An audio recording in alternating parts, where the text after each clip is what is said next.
He knows they did. He just can't prove it yet. I mean, can you imagine Madeleine McCann's parents calling and saying there's people trespassing? They would come over and say, "Oh, McCann's, I'm so sorry. What can I do to service you?"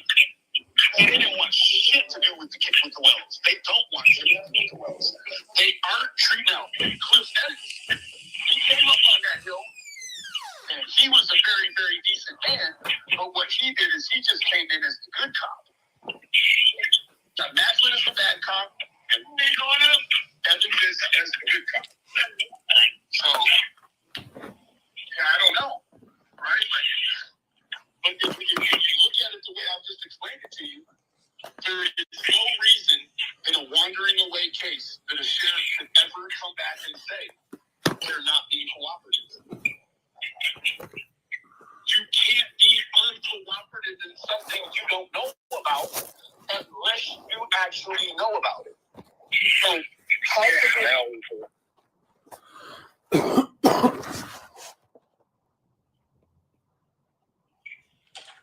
regardless of all everything we've discussed, and a job you couldn't control,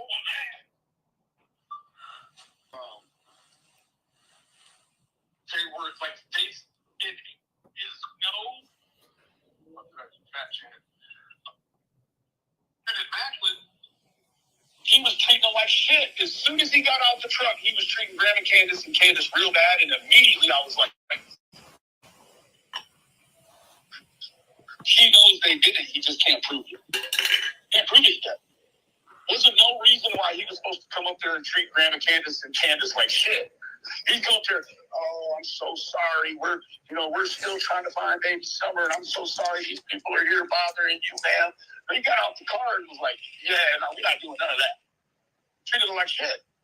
And I told you, I wanted to know if Macklin was just a dickhead. So when he looked at me at a point, I nodded.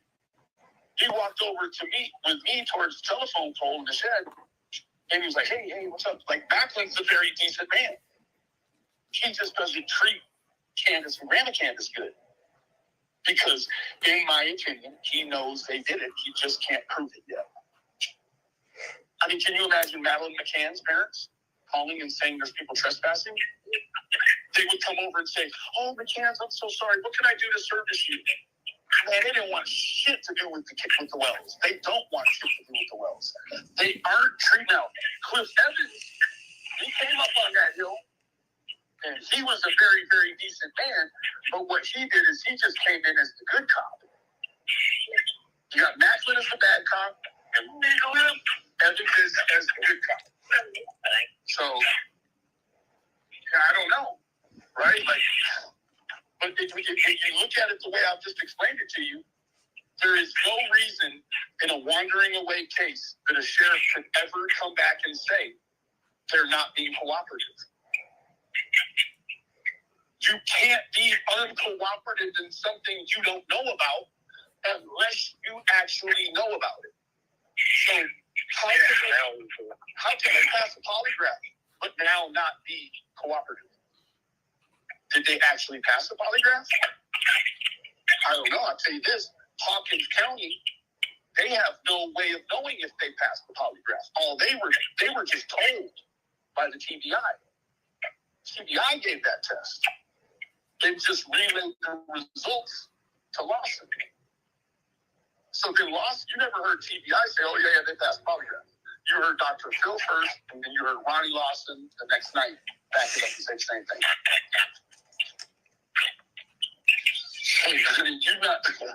You've not heard nothing, right? Anything you've heard from Ronnie Lawson that is stuck out as a keynote phrase is they are not cooperating and they've lawyered up. How can he say they lawyered up if they didn't lawyer up? That's because they have, Tim. They had to have. I've heard in so many strange conversations since I've heard that. There's questions I asked her where she now says, "I can't talk about that." All the time, Tim. Yeah, I mean, it's been that way with me for a long time. That's why. But not me. That woman will tell me what color her poop is today. All of a sudden now, she don't want to talk about none of this stuff. Last night, I had to use psychology on her to get her to talk to me. I had to do a push and pull. I was like, listen, I can't do this anymore. You got weird stuff going on with Chris and Trudy, yada, yada, yada. I'm taking a step back. And she's like, fine. Fuck me, those motherfuckers. And we went through it. And then she started calling and calling and calling. So then I called her back. Then she would text me, why are you calling me, bro? And I would be like, you know what, Candace, you're playing a fucking game. I'm done. So, I don't know, sometime later, me back, and she is just soaked. She's loaded. And I saw it as an opportunity, and we went through it. And I'm telling you what, she's got a gut feeling he's going to turn on her. And that's why Donald's been put on the island. That was the other thing that happened in that news reporting of the video of WJHL with Graham Candace. They put Don on the island, and I asked her about it in just that terminology, that same vernacular, verbatim. And she said, and I quote, Donnie's on the island. Now you've got Candace Sr. saying she can't answer for Candace, and then you got Candace saying she can't answer for her mom, and then you got them saying they can't answer for Don. They've been answering for each other this whole time. Now all of a sudden they do a couple searches, and she can't talk no more. Well, just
Damn it, I just did a whole lot of talking. Why didn't you tell me I was muted? Okay. What I was saying was Candace never really made herself public until 2 weeks later, right? She never really came out and begged for her daughter, in my opinion, still to this day. She walked off stage with Dr. Phil at the very thought of Cornbread Mafia, which is so weird. No, I don't think the fucking Cornbread Mafia has anything to do with Summer. However, I think some other activities in the area that might remind her of Cornbread Mafia may have triggered that. I do not believe it was about the bogus tip coming in from Jenna to Tim Mullins in Los Angeles. I believe that, in my own opinion, to be bullshit. It wasn't a tip from the TBI. She already had issues with Jenna at that point, And then they come back on a live. What was it, the live with Dill Terry or Squall or both, one of the two, where they're both sitting there going, I can't believe Jenna betrayed me, but not telling nobody what the betrayal was, right? Candace never came out and begged for her daughter. She still hasn't fucking done it, in my opinion. I have moments where I believe Candace is innocent. I also have moments when I think back to things like that you can't get out there without a tear and beg for your daughter, for her safe return. That's a problem. But you can get on there and say, oh, hey, they said I lawyered up and I didn't. No, your children were given guardians at Latham. Here in Pittsburgh, they call it Kids Voice. It's an attorney. And Candace and Dawn were given an attorney. Whether they choose to use those attorneys or not, they still had it. And that's, again, where lines get blurred with DHS and the police. There was never no attorney hired. It was state-given attorneys. And she told you that. Candace, to this day, come beg for your daughter. You want people to think you're innocent? Beg for your daughter. Go to the news without jumping off camera. Don't talk about defending yourself and that you have lawyers or you don't have lawyers. Come out and simply just keep it about Summer. Not your friends, not Ernie, not Kathy, not Benny, not Dawn, your daughter. Come out here and beg somebody to return your child. You ain't done that not one single fucking time. I have to ask why. Want to willingly, right? I've been using a quote unquote friendship as leverage to get her to talk to me, because I start seeing these things that are poking up now that I've brought to your attention, and they're the sort of things that pop up in cases where the parents are involved. But you just can't make no sense out of any of this. It just isn't, right? Like, this is the deal. Don been saying for a long time now. People would reach out to him and say, and I quote, I've been contacted by the police recently. They've pinged my phone and come over to talk to me. They say I was somewhere around the general vicinity. I don't know what the whole radius would be. Maybe inside of 20 miles over there. 2.5 months, I've got to be certain. They pinged every damn phone that was ever in that area. Like, they have technology that is so simple now. Like, they pull up the area and start scrolling through the times. They just see all these dots and click on them. Okay, this person was here. Like, nothing. So you have to quantify it. Like, how could it be nothing? Well, maybe somebody. Hello? Hello? Oh, okay. I'm sorry. So you're like, how could all this pinging of these phones, right? Don was saying that people had contacted him and said that the police have contacted them and then came and seen him and said they pinged his phone and whatever. Like, in 8.5 months, man, they pinged everything in.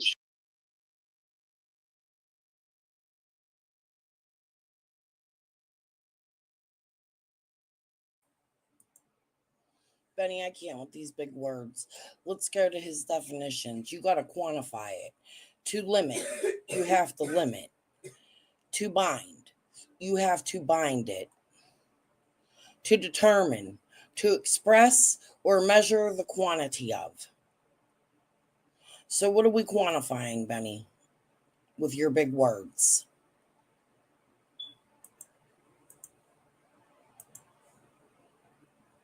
Around that house and talk to a lot of people, right? So what does that lead you to believe?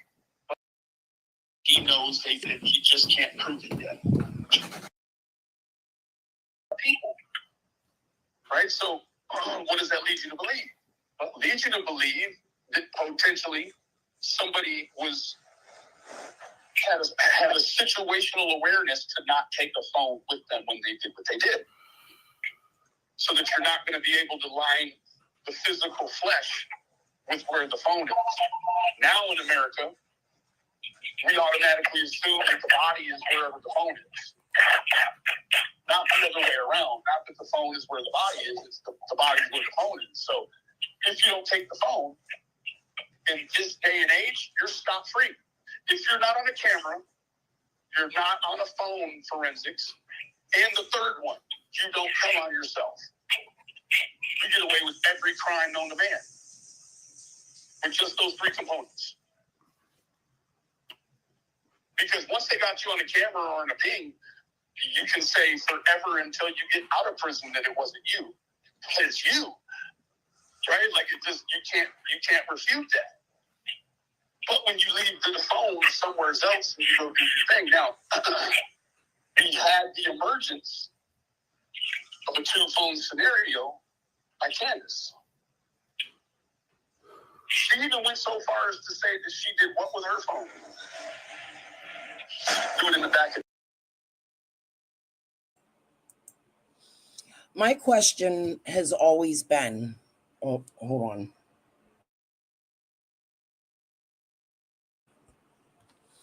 My question has always been, damn it. Why does this phone even matter? This is like a year after Summer goes missing. Benny, why are you even so disturbed by this phone? You would think that the very day Summer went missing, they would check all phones that they needed to, or within the weeks after. So I don't understand why a new phone from a year later would even matter unless you knew or somebody else knew that there was some sort of illegal activity on it. That's what just doesn't and has never made sense to me. Why does this phone even matter? Then y'all go, oh, there's a phone thrown in the lake by Kathy and Candace and Ernie or whatever the fuck that fucking whole scenario is. Why do them phones matter? Or is it games that the Wells or others or YouTubers or Ernie or you are playing? Because in my opinion, I would think a year prior when Summer went missing that they would have taken all the electronics they could, the ones that were not told that Candace and Dawn hid, right? So what is it that you know about that phone that's so troublesome? I mean, I think it's a fair question. It doesn't even make sense that a year after, I mean, do you think that the police aren't monitoring everything Dawn and Candace do? Or do you know that that was a burner phone or something? Like, because that's some weird ass shit to be this concerned about a phone a year after Summer goes missing. That's just my opinion. I don't know. It doesn't make sense to me. But whatever, carry on. There must be something with it since you made such a huge deal out of it, right? It's a strange shit. Donnie's truck. Why would she throw her phone in the back of Donnie's truck? So when they took the phones from them, it would have looked like Candace got in a vehicle that's gone. They're able to decipher who drives what by looking at the stuff. So,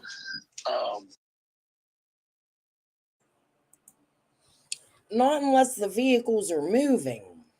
Benny, the phone wouldn't move unless the vehicle Donnie's truck she threw it into was actually moving. It stayed on the land. So the question then has to be, why didn't she take her phone?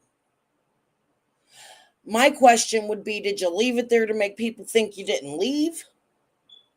Or something like that? It wouldn't be, well, then they can monitor the phone in Donnie's truck because Donnie's truck didn't move. He came home in the red car. Nothing moved until Dawn went to Fred Hill's, right? That we know of.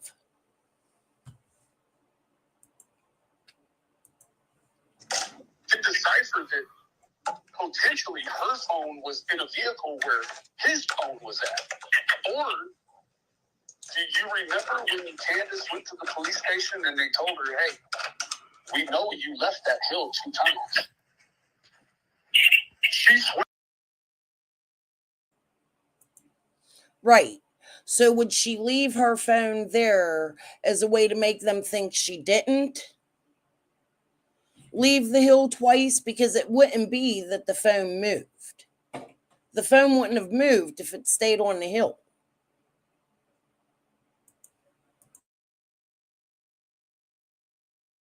Swears up and down she didn't. But the police know different. They told her, we saw you leave the hill twice by your phone.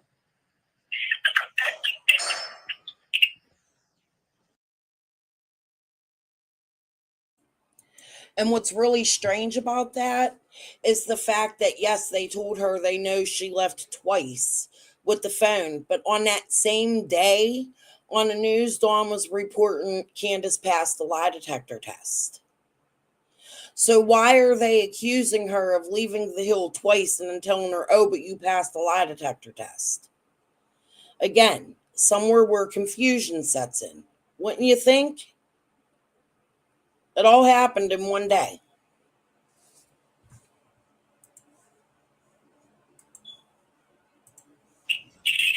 And she was pissed the fuck off about it. So that's already inconsistent in itself. Right? We know. Justin, I've been very good to you. You need to turn it off or I'm going to strike you.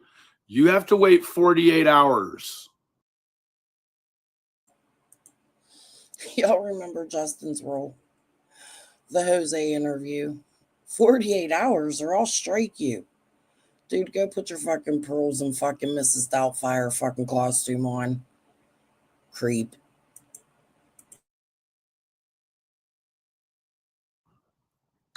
Like she doesn't even refute it now.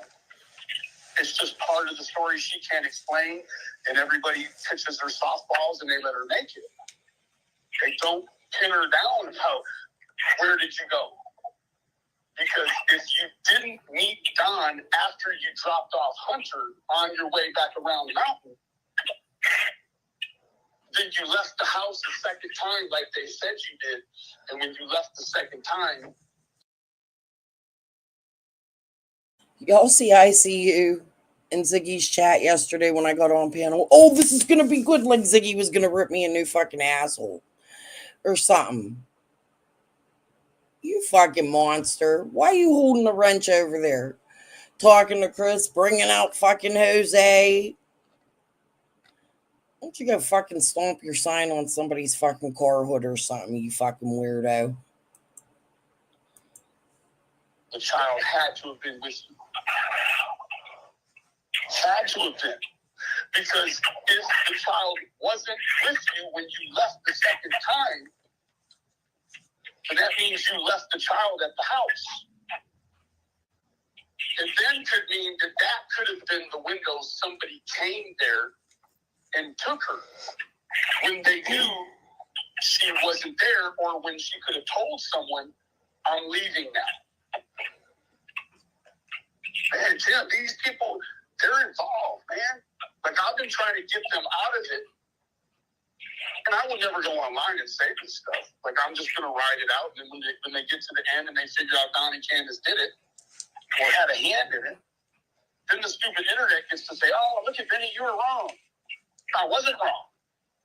Even if I knew they did something, which I don't, but even if I knew that going into it, it doesn't mean that I would do anything different than I do now, which is, I mean, they're out of jail. So the law thinks today they're innocent. They go to jail tomorrow, then, I change with the police. Right? So man, this is it's bad. Now, there is a saving grace. There's a saving, like, what I have seen is I've seen these moments where Don is actually suffering. And it looks like he's suffering guilt. Now, we know you can mistake grief, and it can look like guilt, or guilt can look like grief, or fear can look like excitement. We can, they're hard to identify, right? So a whole bunch of this stuff, like, you got to try to find any other missing case where the people were drinking and drugging like this after their kid left. She's supposed to be in rehab right now to get those kids back. She's telling me she's in rehab at her house. We know that's not the... What wasn't it actually Kathy's house? She was sitting in rehab. She left her house rehab and went right to Kathy's. And she was in rehab where Kathy drove her to the rehab. And she stayed, 9 hours? And then she left. There ain't no fucking such thing as rehab at your house. Truth. And she can't tell me the truth anymore to save Summer. Because she can't. There's no reason for me to catch her in 20 lies a day. I've been telling you for a long time how she lies to me. Man, at what point do we say, listen, she's lying because she's involved? I mean, I haven't lied to nobody during this whole thing. I don't have a reason to lie. They have reasons to lie. And I don't anymore just chalk it up to it's their pathology. Like they just lie about silly stuff just to lie. Well, that might be so if their kids weren't gone. But now you have this crazy responsibility to be completely transparent and truthful if you decide to come to YouTube. Nobody made these people come to YouTube. They chose this route. They came here and they filled the YouTube full of a bunch of lies. That's what they did. That's the part. Just letting them play. I mean, they have to play. That's why I said 360 degree. It's kind of like, wow, we finally got back to where in the dream world would have been on June 23. Tim, this ain't the dream world. Nobody has to play any role. They just got to produce answers for the child. Do you understand that? These comments you make are strange as fuck. In my opinion, there is no dream world. There is a missing child. What dream world do you live in? Nobody has to play any role. There is no role to play. Or is there at your behest? Because that is a fucking strange ass statement, in my opinion. Another reason people side eye you. Why would you be going to a YouTuber telling them, and let's remember that Tim doesn't know this is public at this point. This is a recorded call. Why are you telling YouTubers that we have to go to the dream world and play roles? What fucking role is it you thought Benny had to play? That's what I want to know. Let's ask the real questions. What roles do you think people play? The only role I see right now is a missing child that needs answers. There is no role to play. Between the two, we're back to that spot. Right. And it's kind of like, when that spot was there then, I didn't exist. And when that spot's there now, in many ways, I don't exist. Except, the Sun did, contact me and say, you can, I think comments or statements about what they're saying. And I just sent them the link that I put on the media. Somebody texted or acted like they were somebody who knows who they are. Do you have a comment on this? Like you say, with the fakes that are out there. So it was very generic. I said, don't get in the case. Here's the situation. I said, I'm like everyone else. I said, maybe the sheriff will expound on the meaning of the words that he used, and we'll all have a better understanding. Just staying right at that spot. But it's the 360 is okay. Now it's there. It's their show. It's their, whatever you want to call it. I hate to use the word show and game. It's their event. Like, in my opinion, this is mumble jumble that he's speaking to Benny. It don't even make sense. It's confusion. It's a bunch of, if the sheriff speaks and this, that, and the other, and that, and this, and that. Like, it don't even... That dude's fucking strange. There. I think that I agree with you, but I gotta say, I think it was at 360 weeks ago when she just started coming on people's channels. Now she's created her own channel, and it's past what Dawn did. Right? Dawn never had any interest in having a channel and doing all of that. Like Candace does, and she's not. Bullshit, Benny. His interest was building off of your channel and coming on and doing interviews and going on Doug's and going on Jay's for Justice and going from here to there to there to there.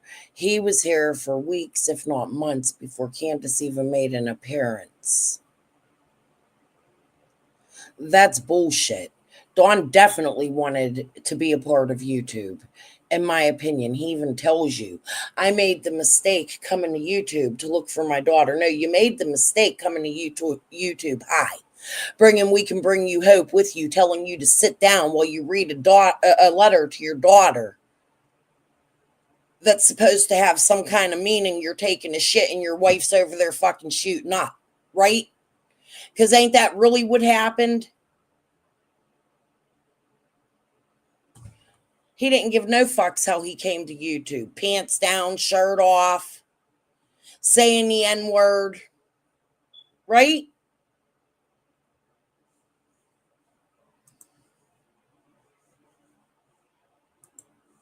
Even she's not doing it correctly. She's doing it very irresponsibly. I said, Candace, if she chooses to go into that arena, this is what comes. I said, I can't get around it. I said, it just makes me a nervous man. And I said, that's why I was so grateful Benny could just take care of that. And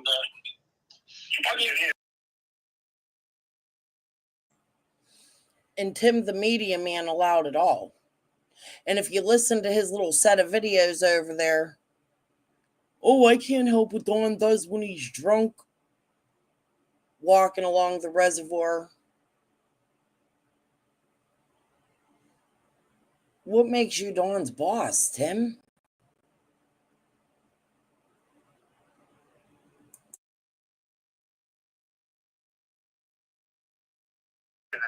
It's a jungle that gets me all unraveled. I mean, you see the Ernie Shell situation, right? Like seriously, Tim. I mean, I know you asked me once or twice, was there anything I could do about Ernie? And I know that she's asked. Number one, why are you asking Benny, is there anything you could do about Ernie? What did I say in my last segment here? That I thought Benny was being paid by somebody to take care of YouTubers? That's number one. Number two, why does Tim have that rule to call you and ask you to intervene with other YouTubers?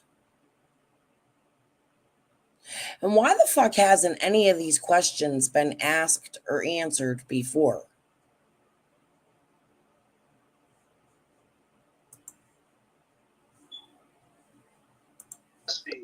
Many times in the recent past, we got to do something about Ernie. Like, now I got that fool. Like, I went over and told him today, like, hey, bro, like, I got him to the point where he's ready to fucking kill himself. He's wandering around in traffic. He's getting locked up in jail. And when she sees this stuff happening to him that's terrible, she's enjoying it. And I did it many times in the recent past. We got to do something about Ernie. Like, now I got that fool. Like, I went over and told him today, like, hey, bro, like, I got him to the point where he's ready to fucking kill himself. He's wandering around in traffic. He's getting locked up. Who's sitting in front of you that finds that fucking funny? Why are they laughing? I don't find that funny. I don't think that's fucking funny at all. Whoever you are sitting in front of Benny laughing, you're an asshole. Truly.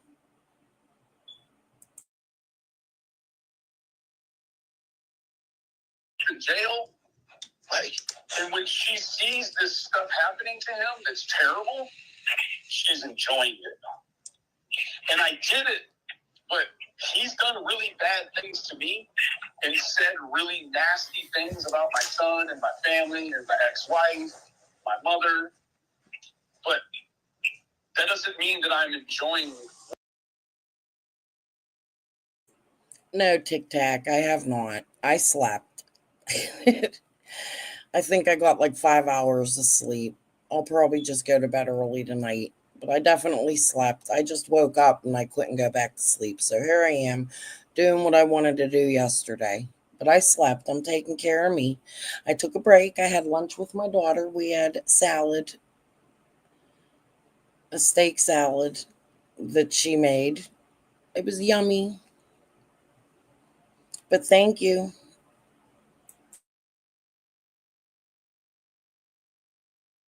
Watching the very dark things that are happening to him.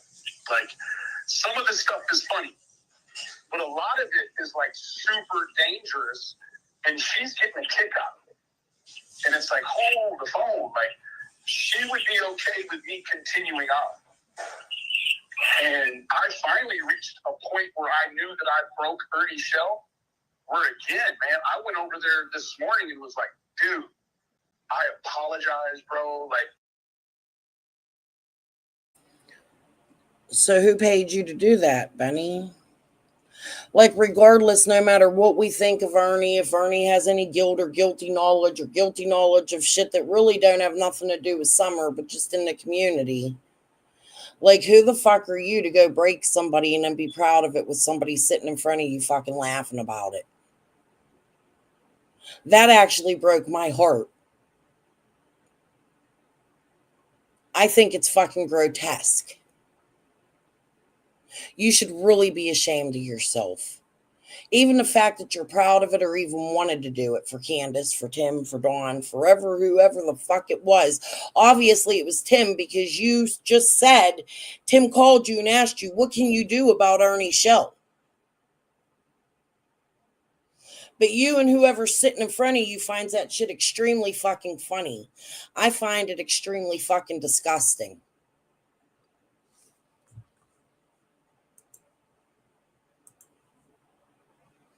And it shows what you were sent here to do and for who. Even if it's all an act that he's doing, man, a certain portion of what I've seen in that man's eyes, he's not lying to these people when he says, Benny Keys did this to me. And I didn't make him do no drugs. And I didn't make him wander around in traffic 2 days in a row and get locked up or none of that. But I did put pressure on his life that would create diamonds. You know that. I went so hard on this man's head, and now it got to a real point where the man is, this man jumped into a cab, Tim, so screwed up on drugs there was another man in the cab with him. He's on live. Ernie is. The black guy sitting next to him reaches in to get his money to pay the cabbie. And Ernie flips out thinking the black dude's pulling a gun on him. I mean, I've broken that man's mind. And she is enjoying every moment of it. Like,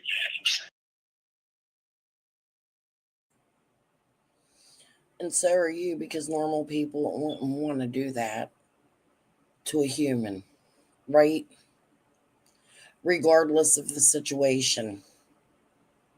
You ain't no better than Candace when it comes to that. So to sit there and brag about it to Tim Mullen, about how you broke somebody's mind and almost made them want to unalive themselves and all that other stuff, you should be ashamed for even playing this. I would have taken that out. Doesn't make you look good, Benny.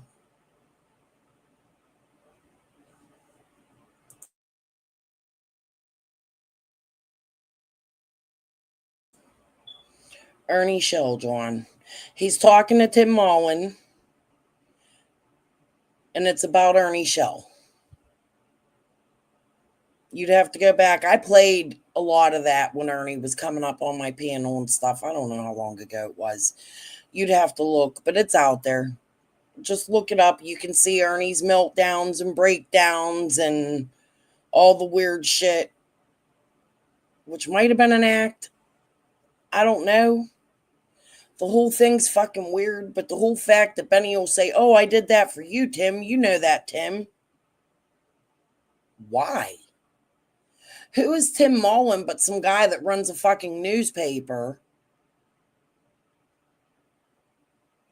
that inserted himself for the story, right? Because isn't that what he went to Ben Hill for on a date he changed while standing there? Guys, but Benny's proud of that. You know I did that. Well, somebody's sitting in front of him laughing their fucking ass off. As a survivor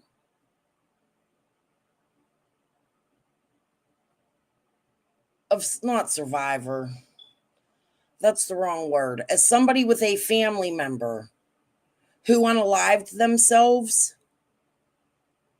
that's quite disgusting. Not only is it disgusting, but you just offended how many people? You're gross.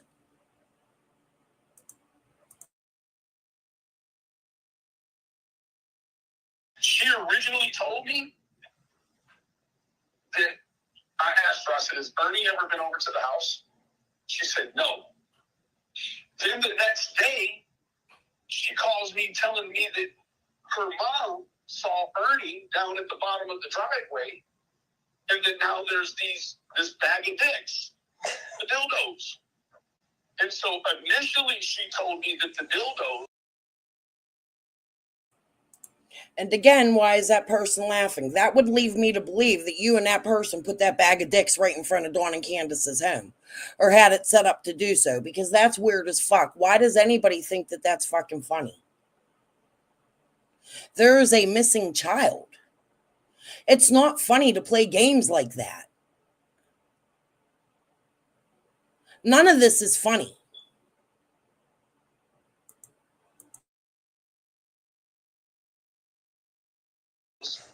Were put into a trash can up by the house, meaning that someone would have had to sneak up there and put the dildos in the trash can. Then the next day, she tells me, "Well, no, they were actually down at the bottom of the driveway, but she picked them up and put them in the trash can." And so she's like, "Yeah, it was Ernie Shell." And I'm like, "Well, hold on, man. Like, I asked you last night, has he ever been over there?" You were like, "No." Now today, you're saying that you, and she even went so far as to tell me she called the police. And when they got there, they were like, "Where's he at?" And she was like, "Well, he already left." Man, that man ain't been over there by her house. But she keeps saying he is, and then he brought these dildos over. Like, See, this is part of the, now just, if I'm separated from everything, this is part of the play out. If let's just pretend there's something wrong with. It's just, well, this is just a scenario, may not be it at all, but just a scenario. Let's say there's something wrong with Candace's mind, and this is what she does. These kind of stories, these kind of dramatic things, these kind of calls that are saying that she's being strangled. These kind of calls that I think she was being strangled. They just didn't get there until 3 or 4 hours later. And all that stuff possible. This, to me, this is what they're watching. I mean, this would be like Chris McDonough's skill set, okay?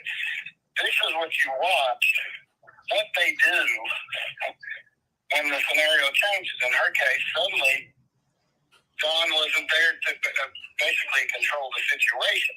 Yeah.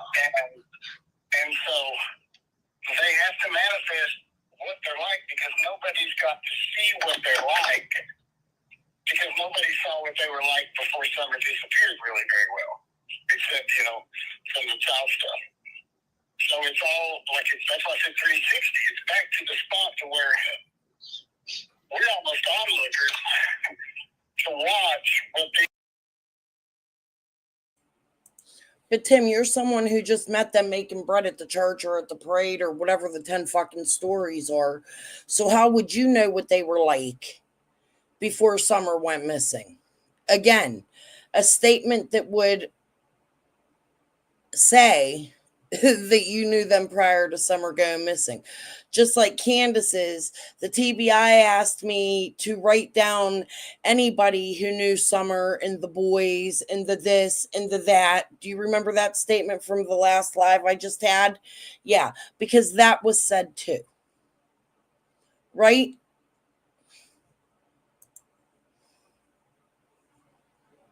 These two women, doesn't mean they're wrong, bad, good, but let their emotions, let whatever they need to do. Scramble, however they scramble, go where they need to go. Because now, to me, this is when they're being watched so close by the TBI. And I don't even want my shadow to get into this part, because this is the case that's in action almost. If she calls, I just try to be friendly, nurture, or laugh if she laughs or whatever. Just kind of like we always do with Dawn. But I want the TBI to be able to see it in its raw form. And you can't. You want the TBI to see what in its raw form. So what does that mean? You're purposely trying to edge Candace on to show TBI something? Does that mean you're trying to set Candace up? Like, think about that statement. Think about it real hard. I want the TBI to see her in her raw form while Dawn is locked up in prison. Why? Do you think the TBI ain't already watching everything she does? She has a missing child. At least at this point, a year after Summer had gone missing, right? Like, what the fuck do you mean you want the TBI to see Candace in her raw form? Are you trying to get her to look bad? Because that's what that sounds like to me. At whose behest?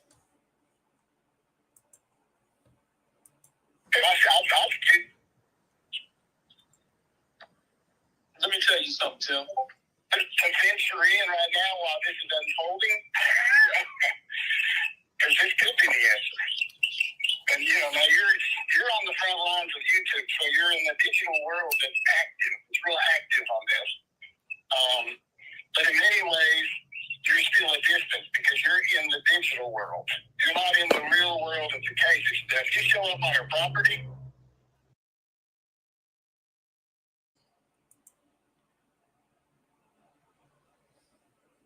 Benny's a real person.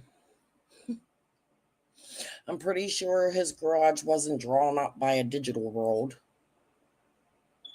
I don't know what planet you fucking live on. It is the real world. The real world is that there's a missing child, Tim. This ain't a game. Nobody lives in a digital world. We are brought a digital world. But this is someone you are actually having a conversation with. It isn't typed up and spoken. It's causing confusion. It's you sending Benny to attack people, admittedly, in this call.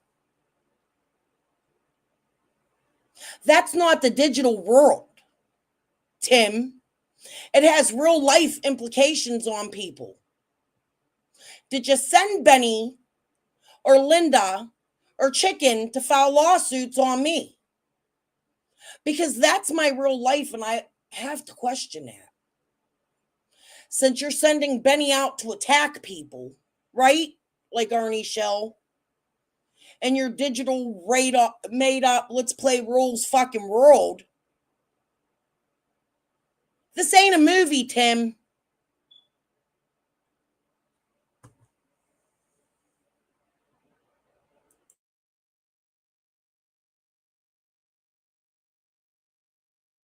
That might be risk.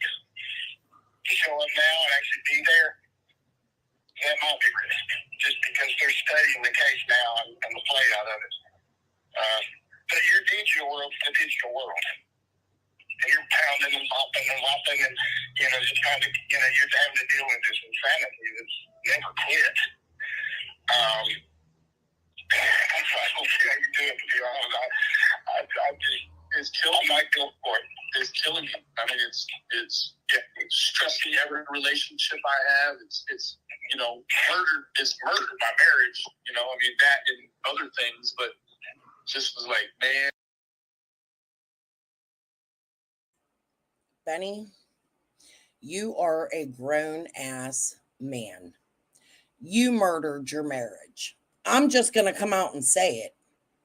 You decided to go do these things at the hand of Tim Mullins, harass Ernie Shell, me, whoever fucking paid you for that one.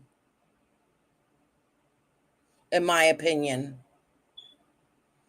You murdered your marriage. I think it's about time you admit that. Maybe you have. I don't know. But quit blaming others. You're a grown-ass man. And then it's, I don't know. It's a lot. No, it is. We ventured in as friends, and we ventured in not with a purpose. I'll speak for myself. Not with a purpose to solve the case, figure out the case, find any clues. I had to stay separate. I'm just the guy dealing with that. So you're here trying to solve the case, Tim. Isn't that the TBI's job? It's not your job to solve the case, Tim. Let me just say that out loud right now. It has never been your job, or mine, or Benny's, or anybody else Yin's played fucking games with, to solve the case. The only people that should be solving this case is the FBI, the TBI, and Ronnie Lawson. You play no role in solving this case. Understand that, you fucking madman. In my opinion. Then they become friends because they're friends. It doesn't mean. I mean, who knows? I think I'll talk to Don again. But maybe not. I don't know. I don't know where all that leads. But I gave him all my genuineness. I couldn't be deceptive with it. I barely even stuck a toe slightly into the deception. And I'm giving you all of my genuineness. I can't be deceptive with you neither. You have that right to go out there and make that statement, right? So does anybody else. You're a creep.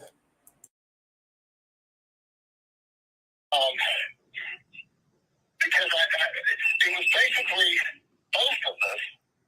Our key thing has been just blocking that insane digital entertainment industry from wreaking havoc on people who had no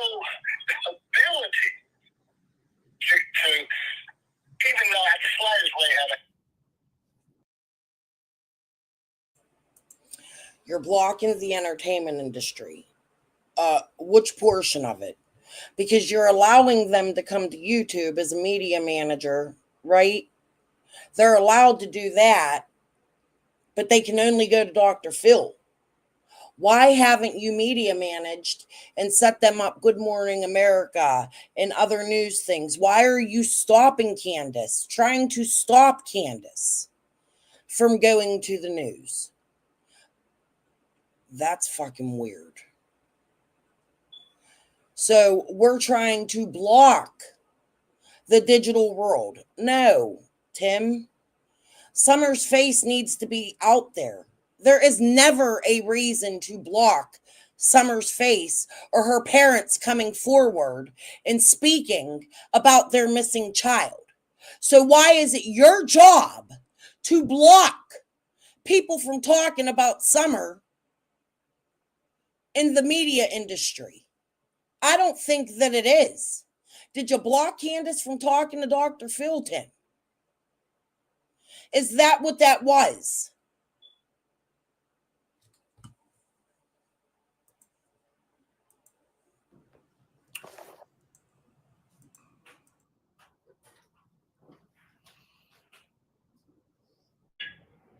They probably could care less about private investigators. They don't even like private investigators. How long have they had the phone? I'll flood them with every answer till I'm bored. Regardless of all, everything we discussed from this. Even a child you couldn't control.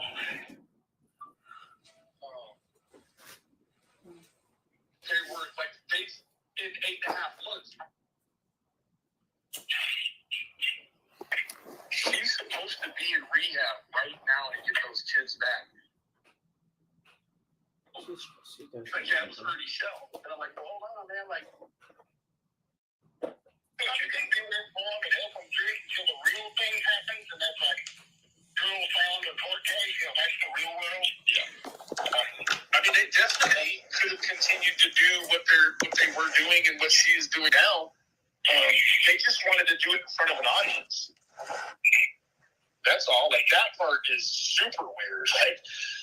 Like a lot of parents go right into hiding almost. Like, they just don't deal with any of the outside world. They deal with their child's case. They deal with the police. They work their job. But, like, this is like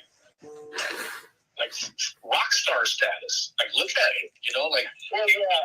And I don't know if anything would have been different. I mean, I'd have to go back and find out the exact pattern. That's kind of why I'm making those videos I'm making, because I'm trying to just sort in my own mind the order of how it flowed, and hearing all the crazy stuff. But I do kind of still lock it down on Chris McDonough. I'm not holding it against him. It's just what happened then, and it's happened, and it's unfixable, really. Yes. What's unfixable? I don't think it's unfixable. I think Candace hiding after it. As a matter of fact, I would think the Chris McDonough interview with Candace is the most genuine I've ever seen. It actually almost made me think Candace could be completely innocent. I don't think it put her in a bad light, but I think the attacks and the shit that happened after, and Tiffany and everybody bringing out his sisters and all the stuff from 40, 50 years ago caused confusion. Yeah, it shows Dawn's character, but y'all went under the fucking attack, like confusing it with Summer's case. Trying to make that case and Summer's case one case. I would agree that Chris McDonough confused the police, sending people from Utah there, adding another investigation to a missing child's case.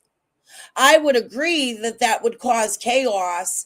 And if Ronnie Lawson or anybody thought that that could even be a factor into why Summer is missing, that it should have been done in private and not on YouTube. Right? Again, something else that became very strange out of all of this. You want to manage Chris McDonough, but you don't want to manage the local news, or you want to keep Candace from the local news, but it's okay that they talk to Cher, and Jay is for justice, and Benny while they're hot. Make that make sense. You're a terrible media manager. He was a top-end professional who got on the properties, but then he behaved with it like he was the TBI. That was his mistake. And when the second he started accusing, it lit the fire on all these other crazies that came on the scene. Now, they may have come anyway, and God may have stirred them up anyway. But at that point, they were very vulnerable. I mean, Sheila, come on. Yeah, come in. Come in the house. Yeah. She had no shame. This was her home. No shame to show him. And so, yeah, if he had just kept it at that, everybody would have probably started taking it apart, and because he, hadn't done that. Because that's just the curiosity. But and you know what really pisses me off is Benny's on here complaining about this destroyed my marriage, this, that, and this other. Well, guess what, Benny? Now your son gets to come on YouTube for years and years and years as a grown-up and hear you say that you tortured somebody enough to make them almost want to unalive themselves. You're so smart. What a good role model you are while you put down everybody's fucking parenting, right? Hot sauce in the bag swag. that was the initial. When I go back and look, that's who they were. They were totally open to this thing that was about to hit them that would overshadow and dwarf whatever happened with their daughter. Even if it was something goofy that they may have even shared. We got together and said, we got to tell. Once that hit, no way. Because now you're dealing with all your emotions of half the world thinking you're insane and your mind or crazy and tearing you down. And you're like, the last thing you're going to do is step. In my opinion, Tim, you're insane. You are fucking absolutely fucking mind bonkers fucking crazy.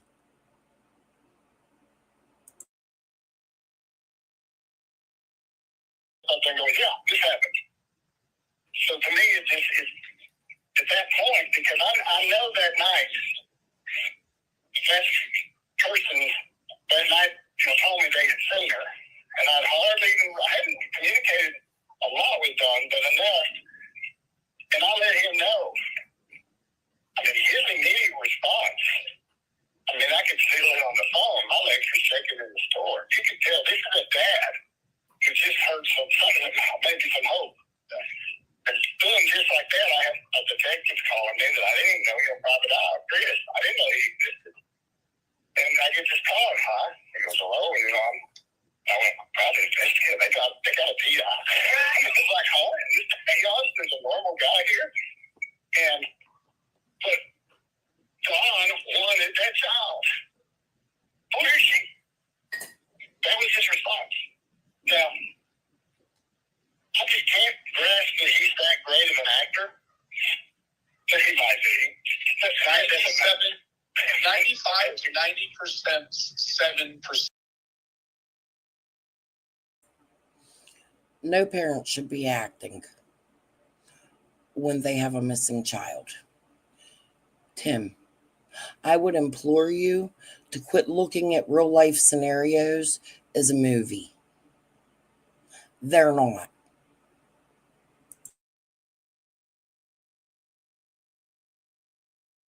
Of these children that go missing, they go missing by the hand of their own parent. Yeah. But what I had to do is dismiss all data off that, and I had to look and say, these people. No, you don't dismiss that data. And that's not what you have to do. That's what the TBI has to do. Do you understand that? You are nobody to make, break, dismiss, or put data in. And that includes phones. Understand that.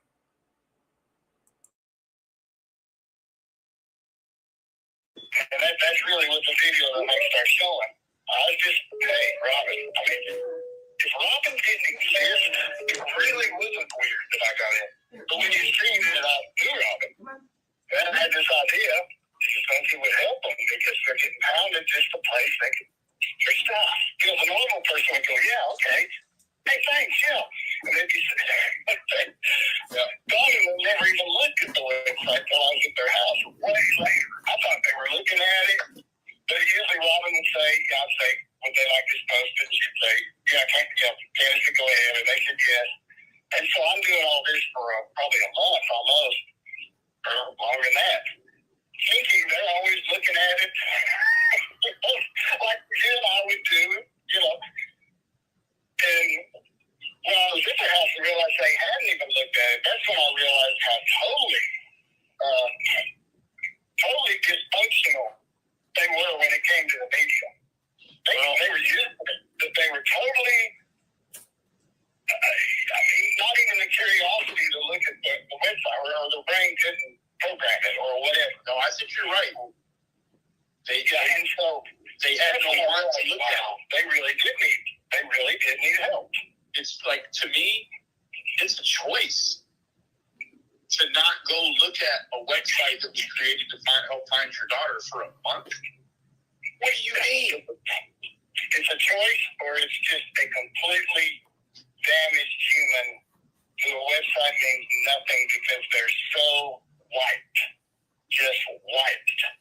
And they're having to take punches constantly. So the brain can only handle so much, especially if it's already been damaged for whatever reason. And that's how I saw them. I just saw them as they are totally incapable of even thinking. And Don, the only thing he has is just at night to get on there to talk about his daughter, and he just kept going back online, and he wants to get everybody to be nice, you know, and we jumped ahead. If I go back and I'm looking at those key moments from my viewpoint, and I don't care if it was deception, I don't think it was. Because even if they knew what was going on, they were messing their daughter. Even if they knew it happened, they were messing their daughter. I mean, children can kill their kids and then, you know, end up missing them. You know, I mean, this is all valid. It's okay. It doesn't mess up, doesn't change anything. And that's why, you know, Robin and I had a discussion before I fully entered. And I said, Robin, you know, if we do this, we find out tomorrow he's a serial killer of 30 people, would we still do what we're going to do? What you're going to do, you have to decide for yourself. I have to decide for myself. We weren't going into the team. And both of us had the same thing. No, we truly, truly feel we need to help them right here. And you've heard me numerous times say, everybody stay in their place. Don't cross over into the other guy's turf. You know, just do your part. And so that was it. Well, naturally, I was a distance man. I was just doing a website. But then when all of a sudden, you know, Don sends a text and says, you know, I'm hearing from these guys, behavior guys, nurses, I don't know, connected to Dr. Phil, and they want me to come to California, and I'd be scared to go there by myself. And I'm going, oh, man. You know, he wanted me to help, and I refused. Like, I'm not going to California, Don. No. You know, and and I was like, well, because I wasn't trusting any of this stuff here. But I remember the day I was down there. I got down there by the garage of the house. I said, Don, do you want me to contact these people and see if they're legit? I said, you know, he said, yes. I said, okay, give me the numbers, and I'll do them. I deal with people like this a lot. So he gave me the numbers, and I called, and boom, it turned out it was legit. So I was still like, man, you know, I don't know. But they can't, there's a persistence in the behavior. Look, Benny throwing up his gang signs, giving somebody a sign. But Hunter shouldn't throw up gang signs. The 15-year-old versus the 40-year-old. Okay. Especially because they were the one doing this, and they'd already had, I think, their video. Yeah, they'd already done their video where they didn't see any guilt in either of them. And I'd already seen that, and I thought, well, okay.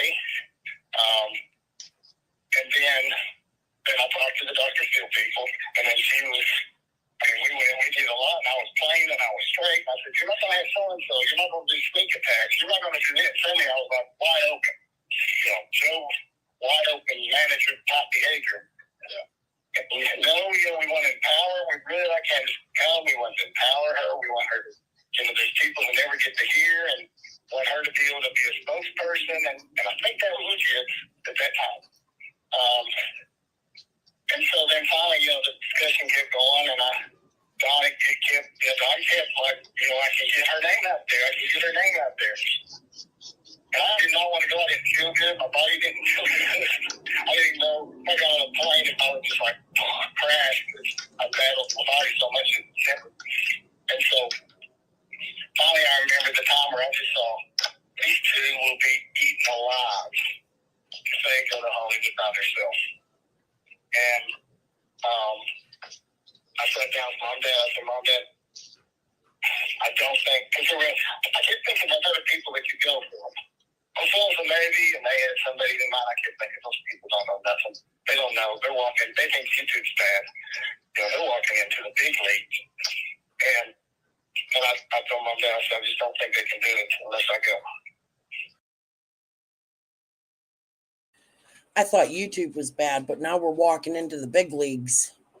So he's trying to distract from the big leagues. Like what? The real networks? The ones that should actually be putting Summer's fucking name and story out there? Sorry, I didn't mean to cuss. I'm just aggravated. It's aggravating to hear people say things like that.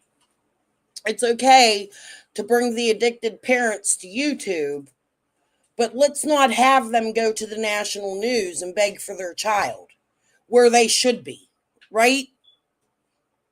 Like every other family.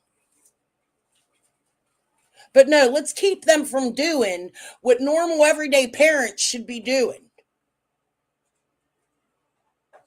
They still haven't done it. Dr. Phil, that's what they did. Dr. Phil. Where's the rest of them?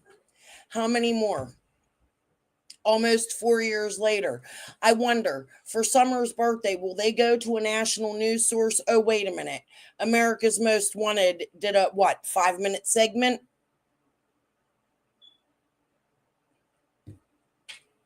Dawn and Candace, get your asses up, go to the national news, and put your daughter's face out there. Quit listening to Tim Mullen.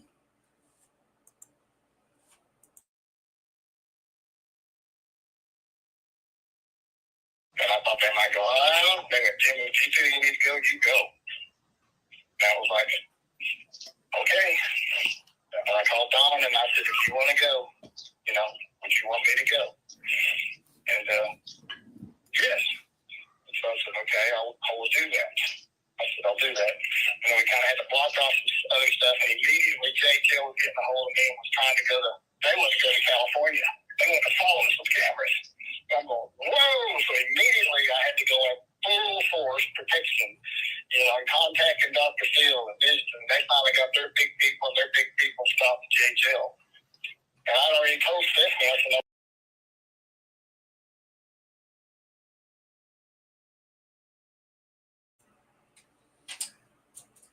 My daughter came in and distracted me. I forget what I was going to say. Never mind. when we show up, are we going to have some security? I said, I don't know. It might not be anything, but I said, we could get off that. I remember. I would like to know how many people went on that trip, who went with them, and who paid for it. Tim, did you pay for your own airline ticket, or did Dr. Phil pay for it? Because if Dr. Phil paid for it, you're piss poor shit.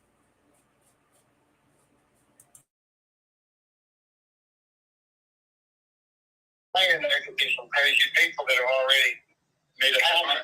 Yeah, California that'll be standing in an airport and start yelling stuff. And I said, you yell at them in the public place. He knows he just can't prove it yet.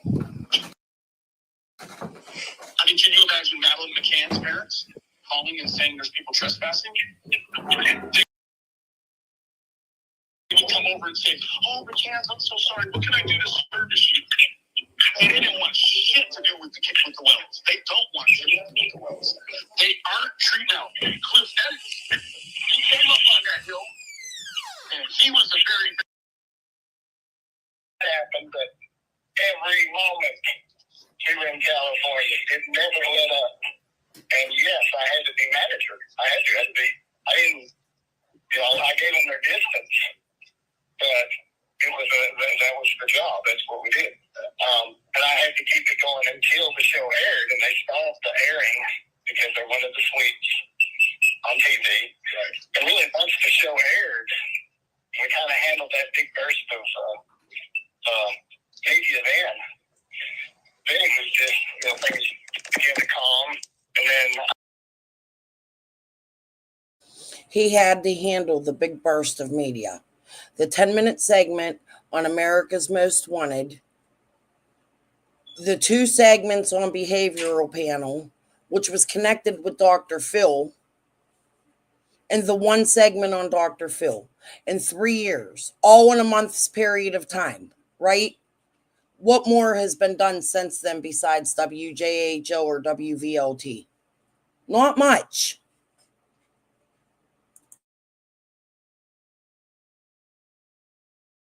I would say, Don, would you like to try to do an interview somewhere so we keep it active? And yeah, so we do one maybe here and do one there. And, but like the other story going on was not the ability.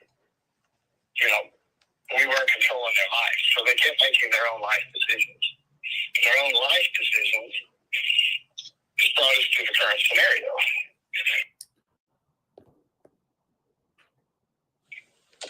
Regardless of all, everything we've discussed or that you shared, I guess I'm even amazed in my own mind. I've been able to completely block the case.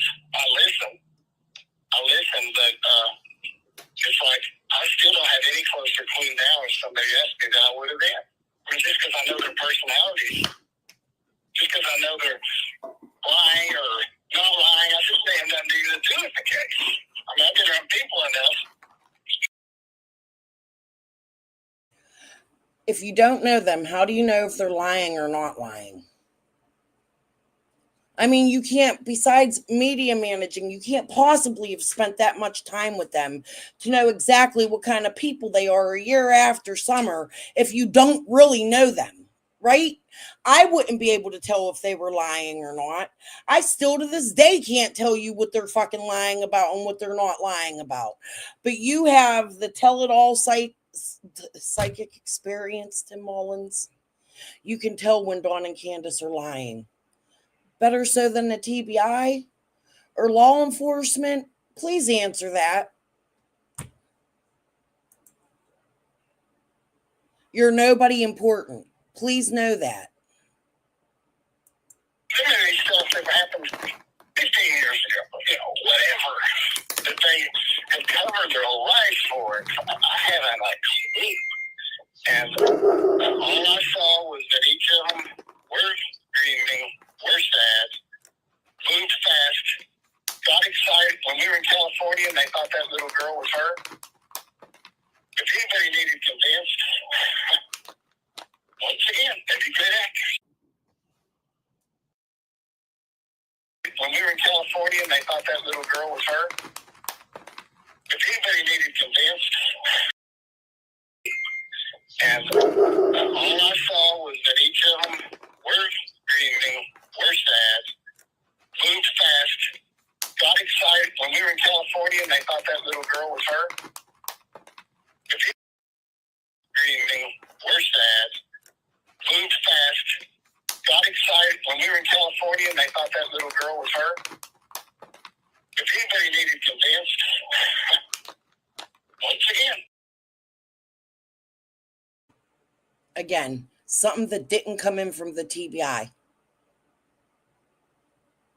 They thought a little girl that Jenna called you to tell them about, and they're so excited because they think it's their daughter. You gotta be fucking kidding me. If you good actors, I can't. In my little brain, I cannot see.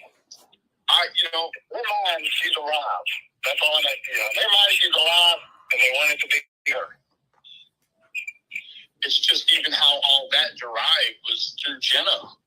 how the hell did Jenna know where the hell there's this little girl that's, actually in a situation where she's going to be, Jenna know where the hell there's this little, wanted to be her.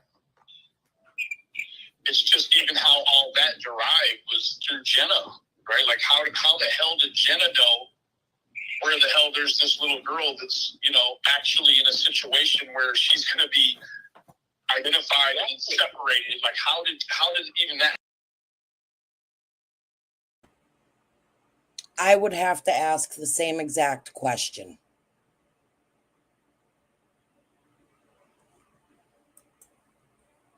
Happen. And that's where the YouTubers go insane, because sometimes you just don't know why. You need to say coincidence.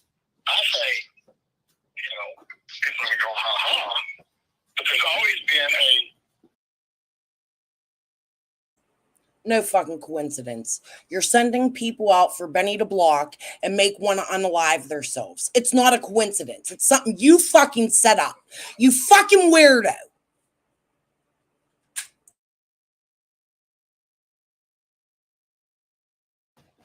like a scripted God thing going on.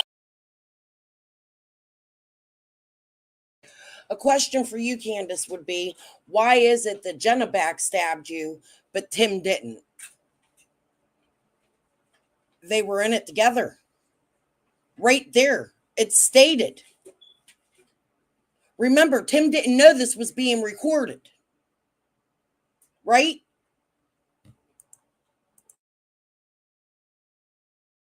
Experience through life, because you can't write these scripts. I mean, to have the camera rolling on them. It's not a fucking script. Summer is really missing. The script would be Jenna calling you as a tip of where Summer might be right when Candace is about to go on stage and talk to Dr. Phil. Yeah, that ain't planned.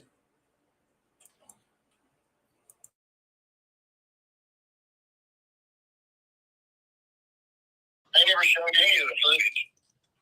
But to actually have all that documented, of that event happening real time with the studio, if they had the slightest question of what these parents would act like, oh, we found your daughter. Oh, man. If you think that she's dead, they're going to go, oh, man, I hope so. Well, I do. And they're going to get this real worried look on their face like, oh, This was pumped, and then crash. And I mean, I was the guy that had. And that's the shit that gives me shivers. This ain't a movie. It ain't a scene. It ain't puff, puff, puff, crash. It's you are playing games, in my opinion, with Candace's head. Having some girl from Ziggy's panel call you or Candace and tell you, hey, I found your daughter, who's supposed to be friends with Candace. Candace comes back crying, Jenna backstabbed me. But Tim, you're the fucking savior. Make that make sense. It don't. To walk up and Even still to this day. And I think it's important. I think we need to find out why you did that, Mr. Mullins. kneel in front of him and show him the pictures of who it was, and just devastation. And then for Candace then to go ahead and go into an interview that I basically set up. And she does, and then that was it. I said, this woman has given everything that she could possibly do. Does that mean there's not some weird accident? Does that mean something? But I've never seen the slightest hint, A, that they know where she's at, or B, that they think she's dead. At all. I've never seen it. She told me last night she thinks it could be. She never really just narrowed in on it, but I really need to put this audio together and let you listen to it. It's about 52 minutes, I think. But she told me last night she feels like the arm's going to turn. and she feels like it's something to do with people he knows. That's what she told me. Yeah, see, that could be something totally unrelated to Summer. Because these people, you're talking about the dance with the devil, you get his imps with it. Yeah. And the question naturally, you're a friend asking her. I mean, you can do that. She won't tell me or anything. I mean, if I even ask her a question, you don't need to know. How did you come together? Man, how's it made? Well, you don't need to know. Yeah. So they've been that way with me for a long time, her and Mama. So that's fine. But yeah, to ask, for what? I mean, that's a valid question. But it may have nothing to do with Summer, but it may have that. It could be the block. Maybe Dr. Phil and them may hit it. There could be a block that's there. It could be a damaged mind. It could be anything, and there could be something, and it could go way back. Who knows where it goes to? Yeah. But I just keep watching. It's like somehow this thing is going to be fixed, and I haven't a clue. And God's going to fix it. Any bit of data, they scream about. You have mobs of data, but it still has that huge mystery hidden in it.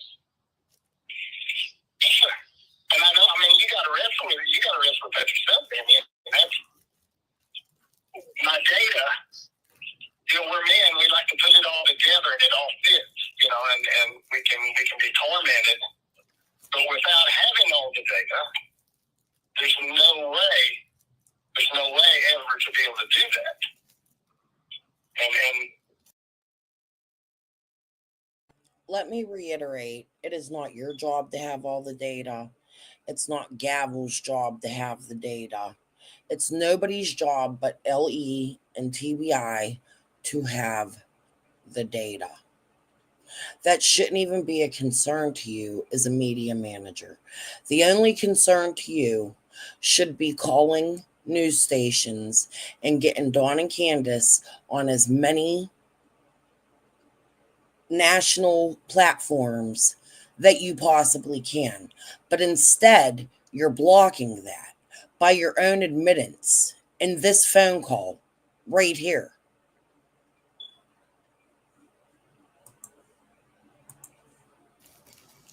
it can torment you, man. It can major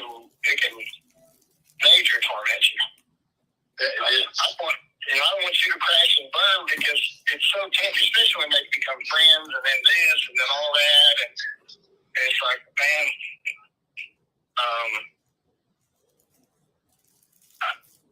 I just, even as we talk, I guess it's the most dysfunctional mess that probably any of us have ever been in, ever, of humanity. I mean, we've been forced. I can't speak for you, but I feel like we've been forced to normalize.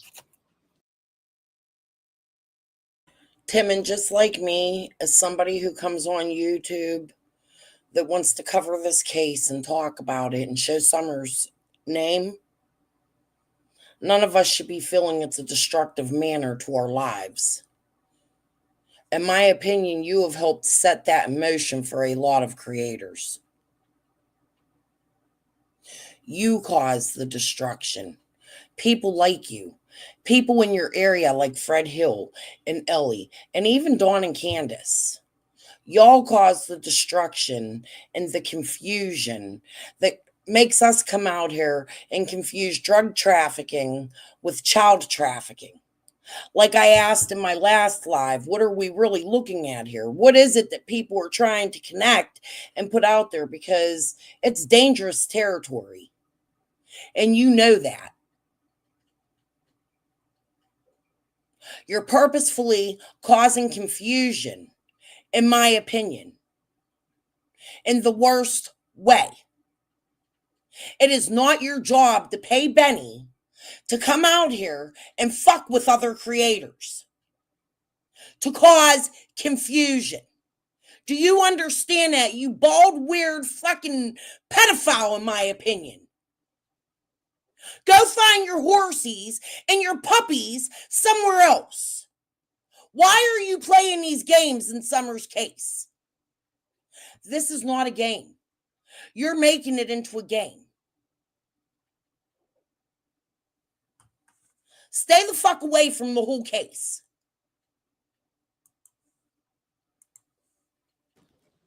Barbarianism. Like, we've been forced to normalize him punching her the night before she gets her teeth pulled, elbowing her in the temple, throwing the heater at her, pushing her down. I know, but see, like, that's where you have to work so hard at being neutral, because when you have somebody that you already know. No, you don't work hard at being neutral at domestic violence. Benny was right to say that to you. And how dare you say, oh, but we have to work hard to stay neutral. No, you need to call the TBI and say, hey, this is what I'm witnessing over there. That's a concern. He's abusive to his wife. If he doesn't care about that woman, why would he care about his kid? That's a concern, Tim. It's not normal to make that normal. Do you understand what you're saying? Benny, I'm actually going to thank you for bringing that to the public. Lies to you. That adds to the dysfunction. So now even the truth may not be true. It's like you just can't pick a side. And that is very difficult. It's very difficult not to do it, but it's like, you got to stay so neutral. That's why I keep saying to myself, none of your business, Dan. None of your business. I mean, it's sort of like this case. You know, it's like you call the police and you're like, oh, you know, like kittens in a tree. And they come back and they look and they're like, where's it at? Like, I don't know. Exactly. And so that's what the police are going to have to deal with. But hold on. But then you start lying to them while they're there to help you. You got to make that make sense. Right? Like, it's. No, what you got to make sense is the fact that Dawn would even feel comfortable enough to hit his wife in front of media, because that's what Benny is. He's a YouTuber. Why would Dawn even feel comfortable enough to elbow his wife or hit her in the temple in front of other social media influencers? He didn't give a fuck who was up on his hill. That's what that sounds like to me. And then to take off to Knoxville while all of them are there that he set up for Benny to come there, meet Chase, scare Molly off, right? No, that's not fucking normal.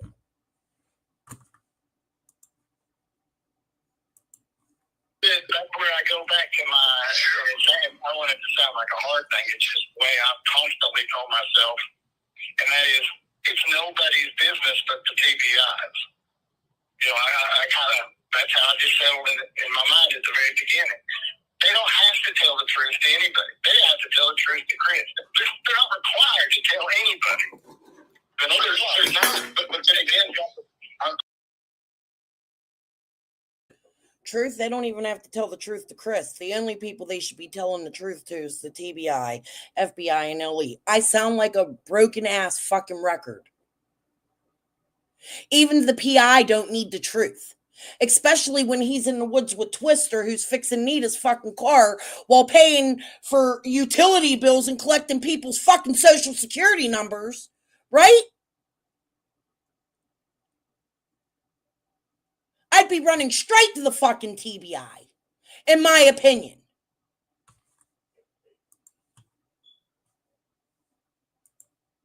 On the 360 of that is that they're not required to tell anybody the truth online. So at the same time, they shouldn't feel required to get upset about YouTubers when they lie about them. I know, but that's logical. Right? Yeah. But there's no reason for a YouTuber to lie about them. They put it out there plainly for everybody to see. Nobody's lying about anything. You can see it straight up. Ain't no YouTuber lying about the behavior that they displayed on YouTube, that they still sort of continue to display. And why would you worry about YouTube lying when we should be more concerned about them lying and Tim lying, since he's up on the hill and in their house and so involved in taking them to Phil and not doing what a media manager should be doing, right? In my opinion.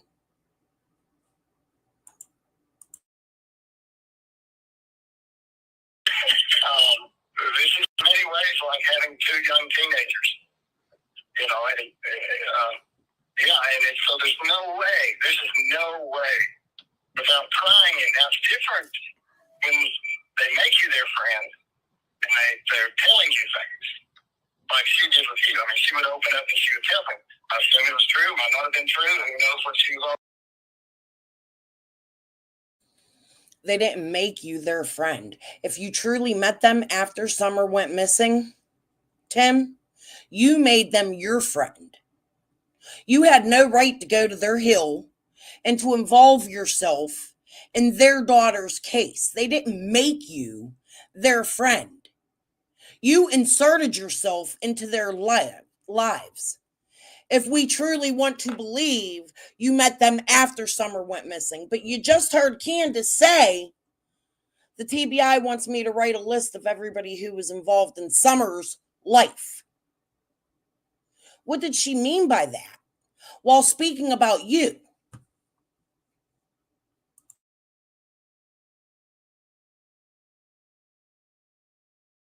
Where he's laying out, who knows? So if that kind of put a big bundle in your bag, I never had to have that bundle. Yeah. So I'm not toting hers nor Dawn's stuff. They knew it was none of my business. I mean, I was always telling that. Because that's the only way we could function. The only trust I could ever get is for them to realize I'm not here to find out your life. You know, and let them realize that after I see it online, it wasn't phasing me a bit on what I was doing to help you. Just my little piece. And what you said, we had to almost befriend this barbaric insanity, trying to keep it in some form from an onslaught that even the professionals say they've never seen such an onslaught. And the behavior guys, these are guys who are in the military. We did it, man. And Greg said, I've never seen it. So that's what we've been doing. I know, and we're kind of.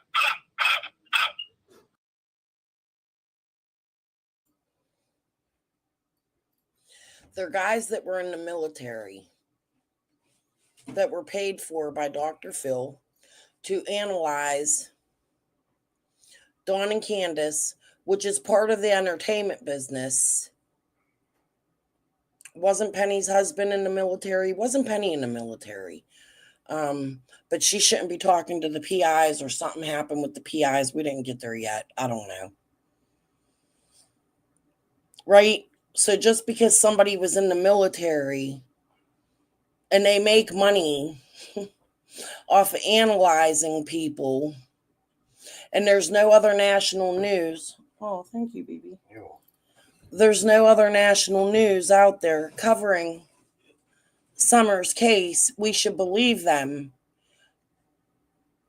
No. Do you understand, Tim? You work in the entertainment business. You know how it works. They're going to put out whatever makes them money, in my opinion. Just like Chris McDonough. They ain't no better.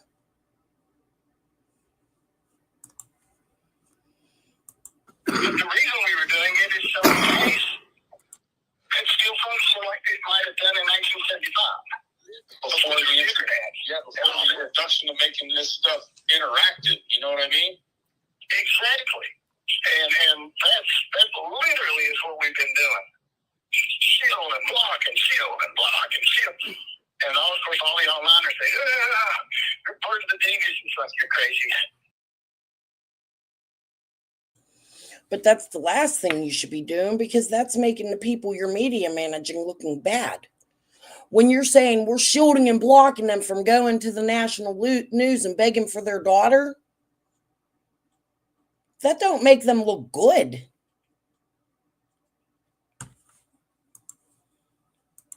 You had Chris shielding this way.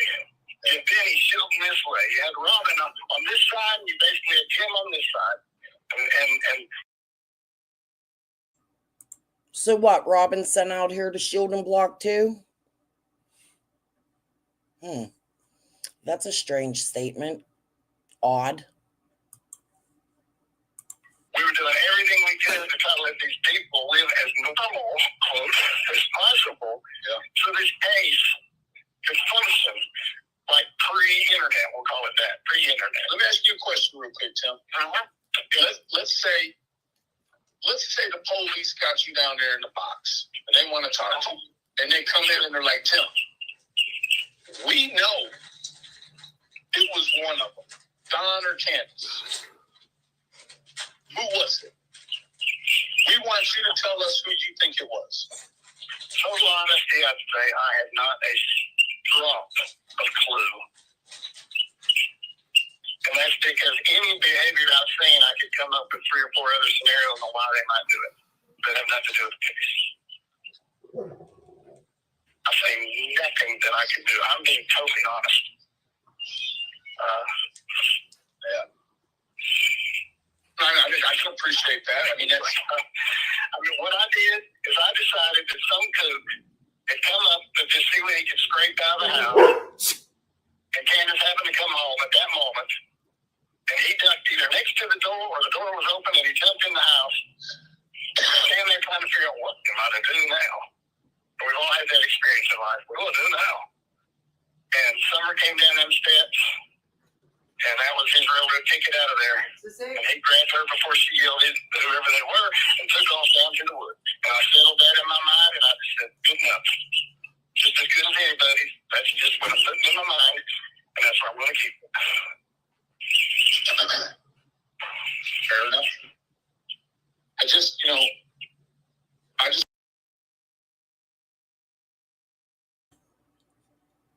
You let him go with too much credit, Benny. That ain't fair enough. That's strange as fuck. I just want you to know that I'm the stuff with the phone stuff, like, if this was just a random friend that wasn't, a person's, well, I don't know how you feel. I'll listen and I'll evaluate it. I'm not going to jump quick. I'm not going to let my emotions guide me. I mean, there are times where you stir the manure and it's better not to. Yeah. But that's, if I held the phone and I heard law enforcement say something like, then I'd have this maybe responsibility. So I'm glad it worked out to where I didn't have to do that. But my intention was only going to touch that phone that Don got out of jail and hand it right back to him the way he handed it today. It was a last second thing. We were going in the building and he just turned around and it was like, here. The other stuff he said, take it home. But he just hands me. It wasn't like scared to hand it. It wasn't like, there's something on it. It was here.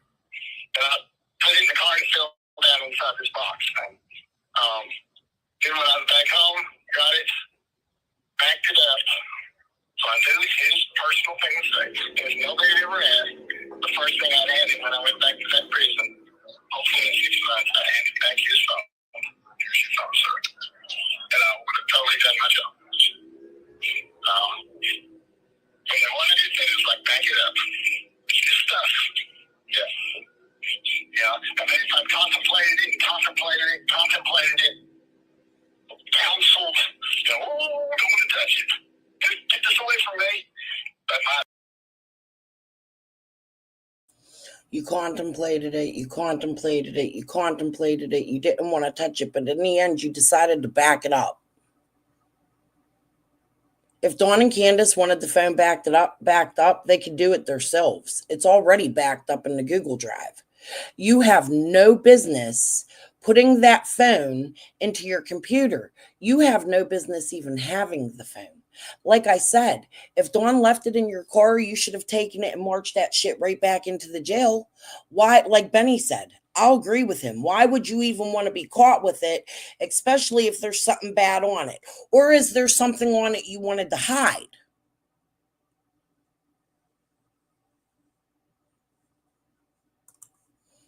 You don't contemplate shit. You shouldn't even have it. And let's not forget that y'all are arguing over a phone that became made aware of a year later. After the TBI had done already took or went looking for everything they had. So what is it? You're trying to hide this phone? That's what it seems like to me. Making a better decision.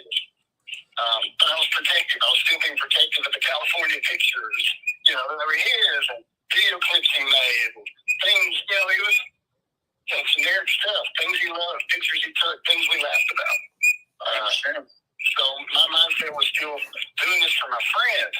Man, I had his jacket, his keys. That was quite a day. She didn't want to go. Yeah. So whatever that means, but here's somebody that you fought in wars with, it feels like, and you go in and you watch this thing go down in the most extreme way that you're like, whoa. And then they get you up and say, it's time to go. And I said, well, can I stay? So he finished doing what he's doing over there and just did one more look. And they said, they're not allowed to look. And they took me out of the courtroom back to my car, which was parked. Sorry, I want to replay that. I didn't understand what he said. She didn't want to go. Yeah. So whatever that means, but here's somebody that you fought in wars with, it feels like, and you go in and you watch this thing go down in the most extreme way that you're like, whoa. And then they get you up and say, it's time to go. And I said, well, can I stay? So he finished doing what he's doing over there and just did one more look. And they said, they're not allowed to look. And they took me out of the courtroom back to my car, which was parked in the back. Yeah. But just like, we're done. You're out. Huh? So you go in the court with Dawn and they don't allow you in there? Is that what you're saying? And they took you back to your car out of the courtroom.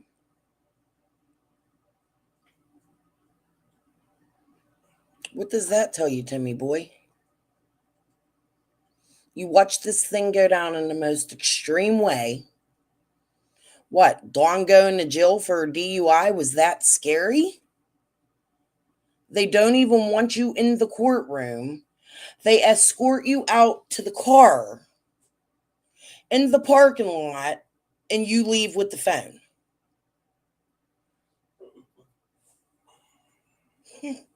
Okay.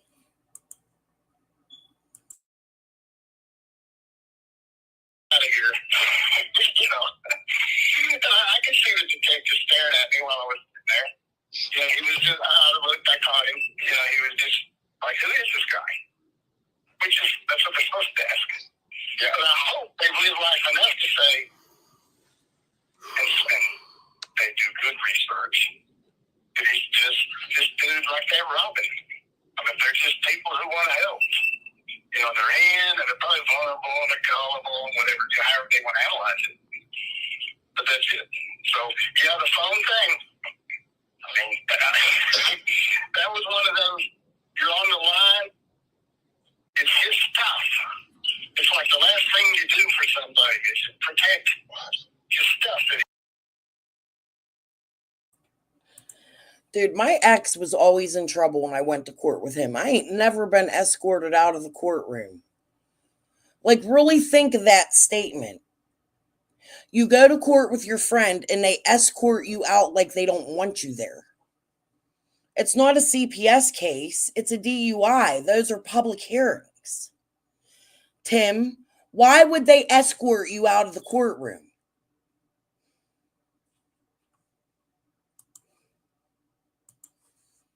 His stuff, and I want to get it back to him. Yeah. Because, that's just, I know, I'd sit down, I'd immediately start thinking, man, they're going through all my stuff, my privacy. And, yeah, it's like a woman's purse. You know, if somebody hands you the purse, you know, you're like, whoa. So it was very. So you're proud. Dawn gave you the phone to take him back up. It's like a woman's purse. You shouldn't go through it. However, you're going to go through it and download it to your computer. Why? After being escorted out of the courtroom, you're so proud that you left the courtroom with the phone. That's weird as fuck, in my opinion.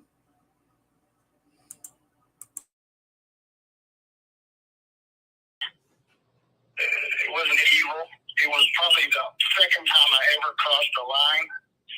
And both times were like, and the other time, it was when I was, and I'll tell you, I'd come up to the house, you were there, a bunch of other people were there, and then all of a sudden everybody just kind of left, and I'm just leaning on the truck, laying there, and there's a backpack.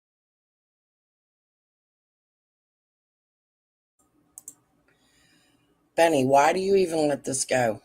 I remember what he's going to say here. So the first time I crossed the line,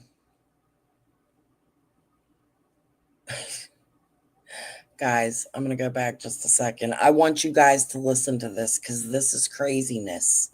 Why is he going through Benny's shit? Like, I'd have slid his ass. Straight up. I'd have slid the fuck out of him. Sitting down, I immediately start thinking, man, they're going through all my stuff, my privacy. And, yeah, it's like a woman's purse. You know, if somebody hands you the purse, you know, you're like, whoa. So it was very, it wasn't evil. It was probably the second time I ever crossed the line. And both times were like, and the other time, it was when I was, and I'll tell you, I'd come up to the house, you were there, a bunch of other people were there, and then all of a sudden everybody just kind of left, and I'm just leaning on the truck, laying there, and there's a backpack sitting right next to me. And I'm going, who's that? You know, because it's like, who's down up here? You know, there's that thing. And I just hit the zipper, and I saw your name on a medicine bottle, and that was it. Yeah. Second I did that, Candace walked out of the house and goes, what are you doing? I said, who's this? Who's here? You know, I mean, because it was that time. It was when all that people were showing up. Yeah. So, in my opinion, he confesses this to Benny because Candace caught him going through Benny's backpack. Like, dude, I'd have slid the fuck out of you. For real, that's my opinion. That's not a threat or anything, but I'd have fucked you up. If I'd have caught you going through my shit, what? You seem to have a habit, Tim, of going through people's fucking belongings, phones, backpacks. You don't give no fucks. You ain't an investigator. You ain't a cop. It's weird. You're going to do that to the wrong person one day. Please understand that. Handler, in my opinion. That was my little, oh no, censor. And it's like, hand slap. You know, and I just say, thank you, Lord. I mean, I get curious every once in a while. I was like, is this a good guy or a bad guy? Is this one of these people putting stuff all over the internet? Who is this? You know, where are they? You know, is there a bomb in here? What is this? I saw your name, so my apologies. It doesn't matter what's in it. You don't go through people's shit. It ain't your house. It ain't like it was something you found in your home. You are on somebody else's property. They have a guest, and you're digging through their guest shit. If the police were worried about Benny, they would be there digging through Benny's shit.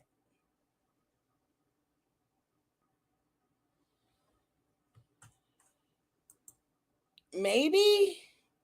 He was extremely worried about people recording up on the hill. He had to get them to sign NDAs. I'm sorry, but I'm going to stick up for Benny here, dude. I'd have been mad. I can't believe he's just on her like, oh, yeah, Yeah, but you could hear it in his voice like, bitch, you went through my shit? I wish you would.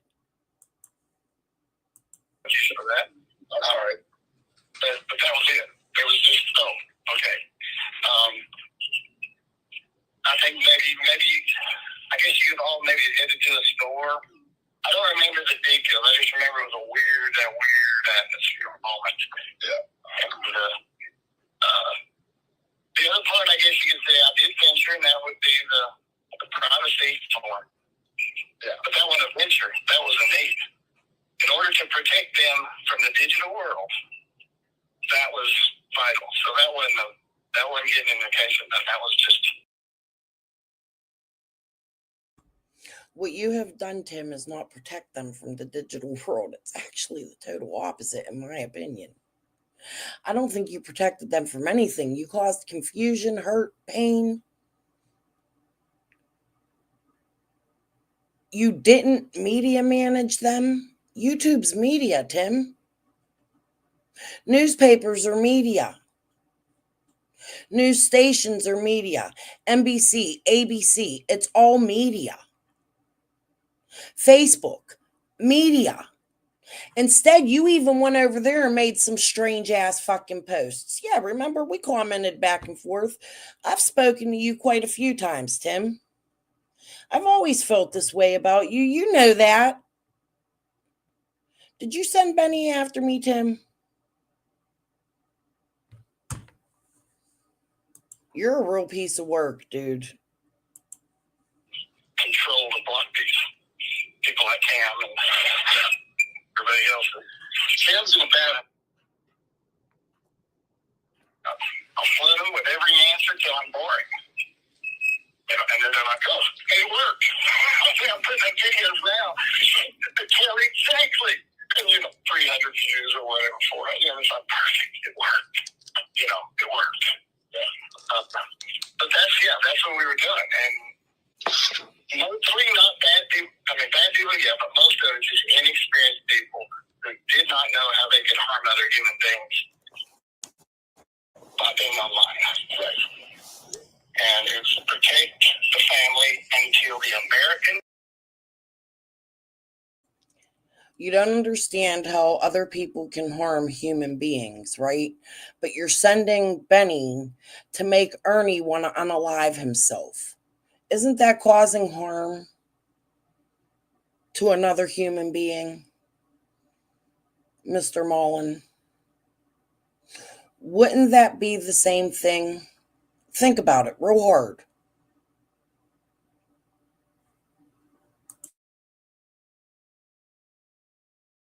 Justice system can do their job. Yeah. And whoa. Yeah. Whoa. Yeah, it's a lot. And that's my answer for the phone too. Yeah, I backed it up. It's his stuff. And people coming in and out of that, I had no idea where his phone would end up. And at least I could up. This is your stuff, sir. My job is your friend. There you go.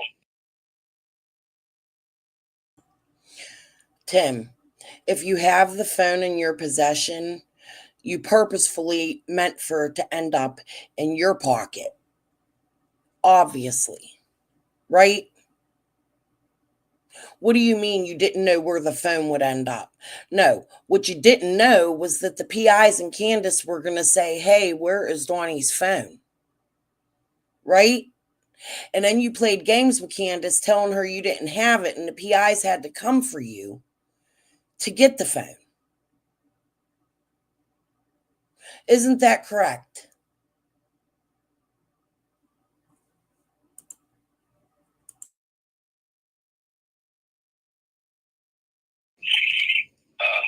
I'm glad you talked to me, though. I mean, who knows? Maybe curiosity would have got the best of me, and I'd have tried to get in on that file.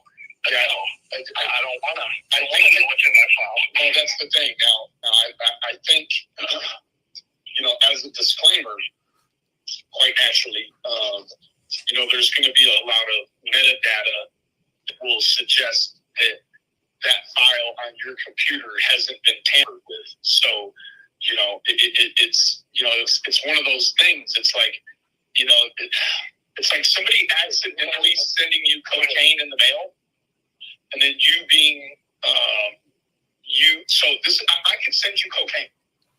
If you open the box and I tell them, man, I think Tim is getting cocaine in the mail. They come over there and they find that you opened up. That's my opinion too, Debbie. But the thing that confuses me, like, you're married to somebody, you love somebody. If I told my husband I don't trust one of his friends, I would expect my husband to keep that friend as far the fuck away from me as you can. But instead, what we had was Dawn coming out to YouTube, the internet, and everybody and saying, no, Tim this, Tim that, Tim's my boy. Tim. Him giving Tim a phone. Like, that's fucking weird to me. I would divorce the fuck out of my husband if I said to him, I don't trust your friend. I don't trust this media manager. I don't trust this person. And my husband continued to stick up for that person and bring that person to my home and around my family and into my life. And especially when you have a missing daughter. Like, that's so strange to me. And did they think that people wouldn't pick up on that or get vibes from that? Like, if it's kind of like, man, it's like the same thing. You have a pet, right? And somebody comes to your house and they visit and your pet constantly barks at them or bites them, but it's something out of their character and they don't normally do that. You trust your pet. If your pet don't like them, you don't like them. I've always looked at it that way. There used to be this weird motherfucker that my cousin was friends with. And dude would just show up on my door. My Chico, he's the only person on this earth. And my Chico would go crazy. Like, don't let that dude in your house. Don't nothing. And I would listen to the intuition of my dog. You know what I mean? So to look at your wife and say, no, I don't care that you don't trust Tim Mullen. I'm going to bring him here anyway. That's an issue. That shows Dawn's character and that they're, man, let's just keep listening. Fuck no. That would be divorce right there. Plain and simple.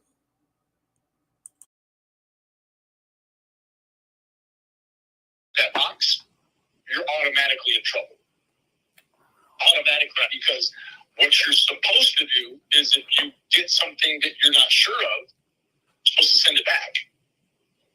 So there, you know, you start to venture into the world of intent, and intent starts to make up the difference for other things that may lack in terms of the prongs in which they bring cases forward. So, you know, you would probably be okay, but it's still like one of the things where, like, you know, promise me, Tim, you will not try to tamper with that file. Like, you know, I would delete it, but that would look worse. That would look worse. Yeah, a gigantic Wells folder that is loaded with all our photographs. It would suggest that you knew that there was something in there that you were trying to get rid of out of your possession. In fact, I thought it was a harmless phone, actually. I mean, I just didn't think it. My thought process was they've already searched all his reports, so this is his personal phone. And the last thing your buddy does is he handles it to you. I would actually take the whole fucking device with everything on it and give it right to TBI. But I guess it's too late now because now we're another 2.5 years later, right? I would have actually went and given the whole fucking laptop to Chris, to the TBI, to somebody. I would have never fucking touched it again, especially after it's been out this way.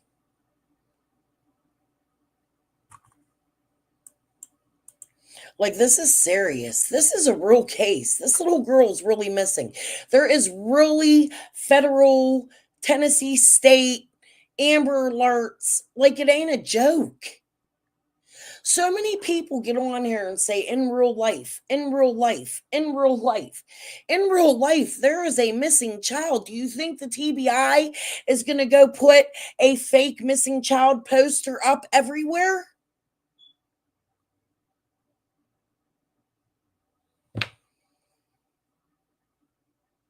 This is the sickest shit I ever fucking encountered in my life.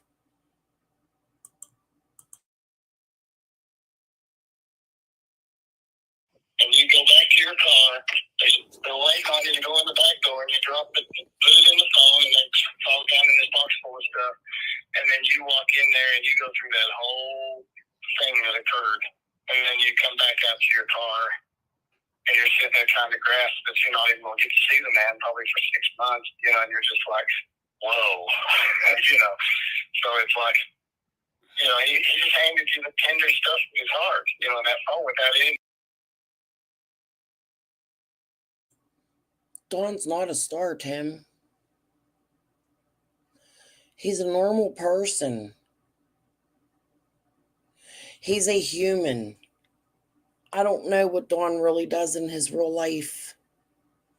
But he's not a star. It shouldn't be like, whoa, I'm not going to see this guy for 6 months. That's his wife's job.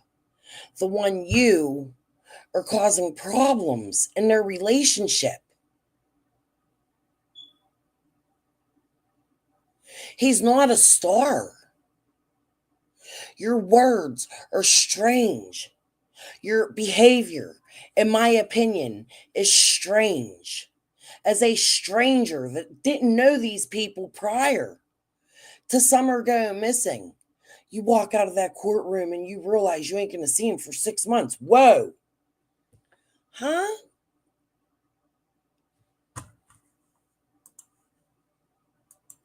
It's your voices. Don't do it. But no, it was just trust. It was trust. And it's like, you trust, I'll back it up. It'll be there for you, or I'll keep your phone until you get out. I mean, that was, if we had to talk, I would have said, do you want me to keep this? When you get out, give it to you. Yeah. And then I would have done that for him.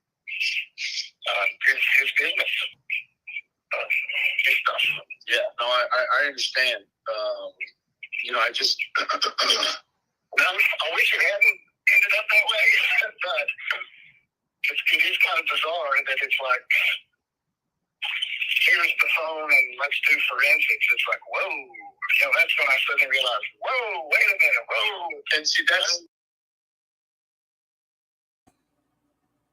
So does that mean TBI did actually approach you about the phone, Tim? Here's the phone and let's do forensics. Yeah, I'd do forensics too.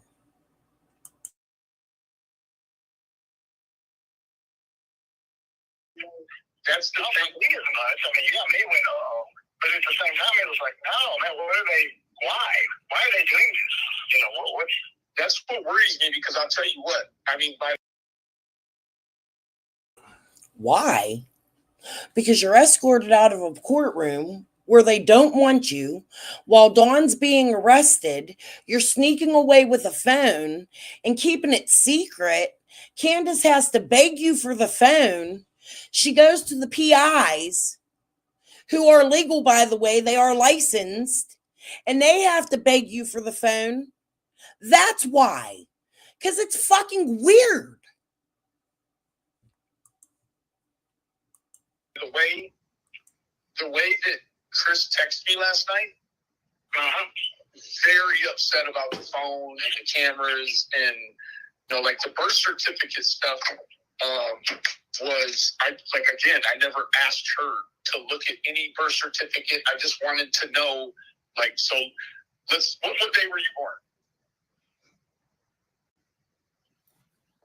Yeah. Well, Chris, or what she told Trudy, was that I asked for the birth certificates, which I did not.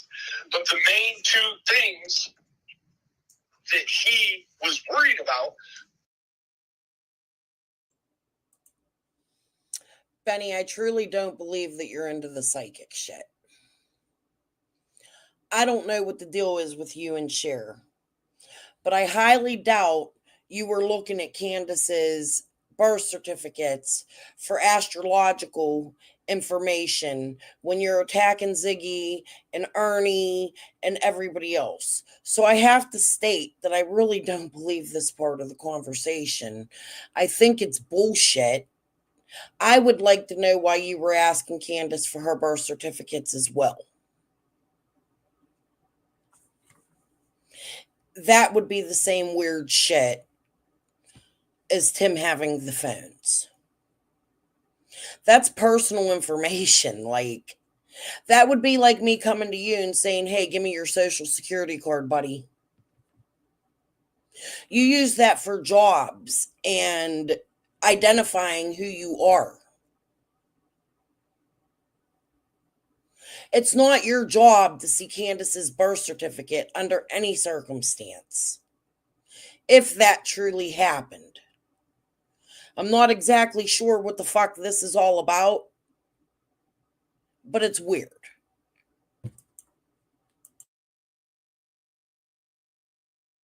Was the phone and the cameras.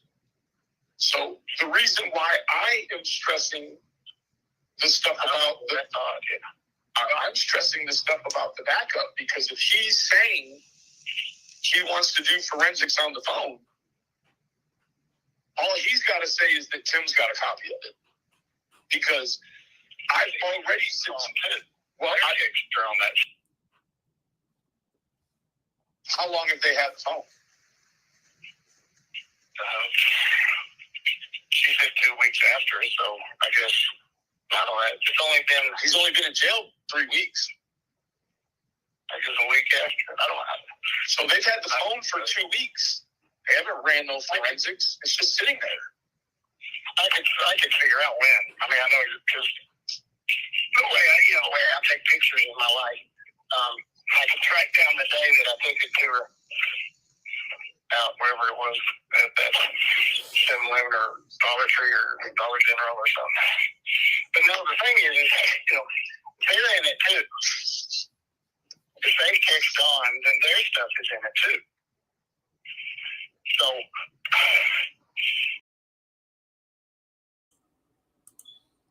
So what, you were reading what they text on? Of course their stuff would be in it. Of course they're going to text on. Of course they want to know where Dawn's phone went. That's their job as private investigators. Of course Candace can text her husband. You shouldn't be intercepting them text messages.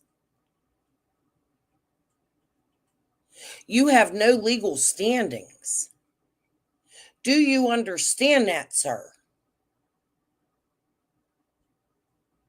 You shouldn't know who texts their phones. That is not your business. Nor is it mine or Benny's or Jody's or Fred's or anybody else who's been involved in this case.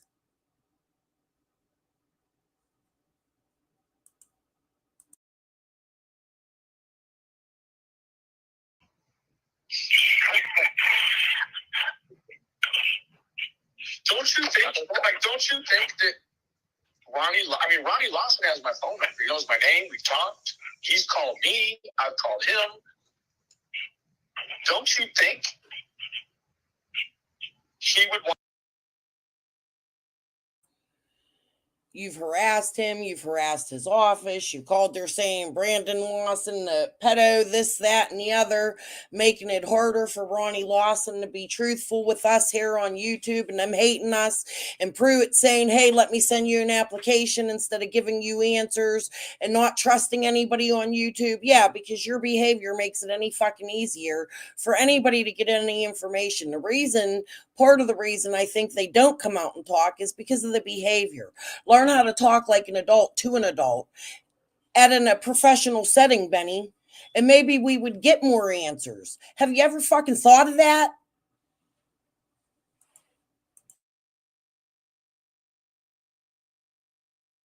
Want to talk to me?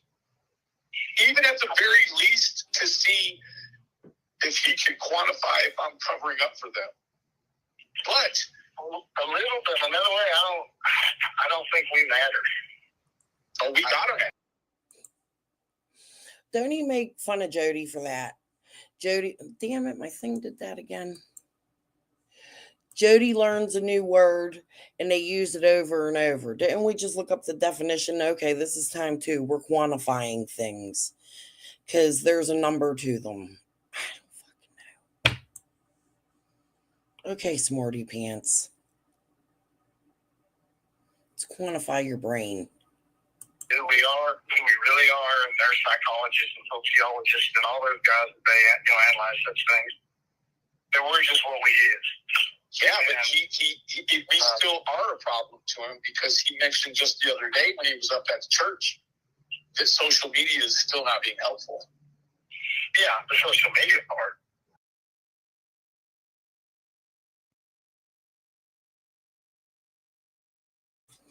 Again, because calling offices and saying baby raper Lawson is going to fucking get you anywhere, Benny, right? That's why YouTube has been a problem and social media has been a problem. And then because you have idiots like Ziggy that's over there telling you that what the cards say is the truth. They have 10,000 tips in the fucking TBI coming in. And then because you have people like you saying, send it to TBI, send it to TBI. Forcing people to prove themselves, show receipts. Let's snitch on the whole fucking world and try to get people killed. You're real fucking smart. You're a dumbass criminal too. Just so you know that.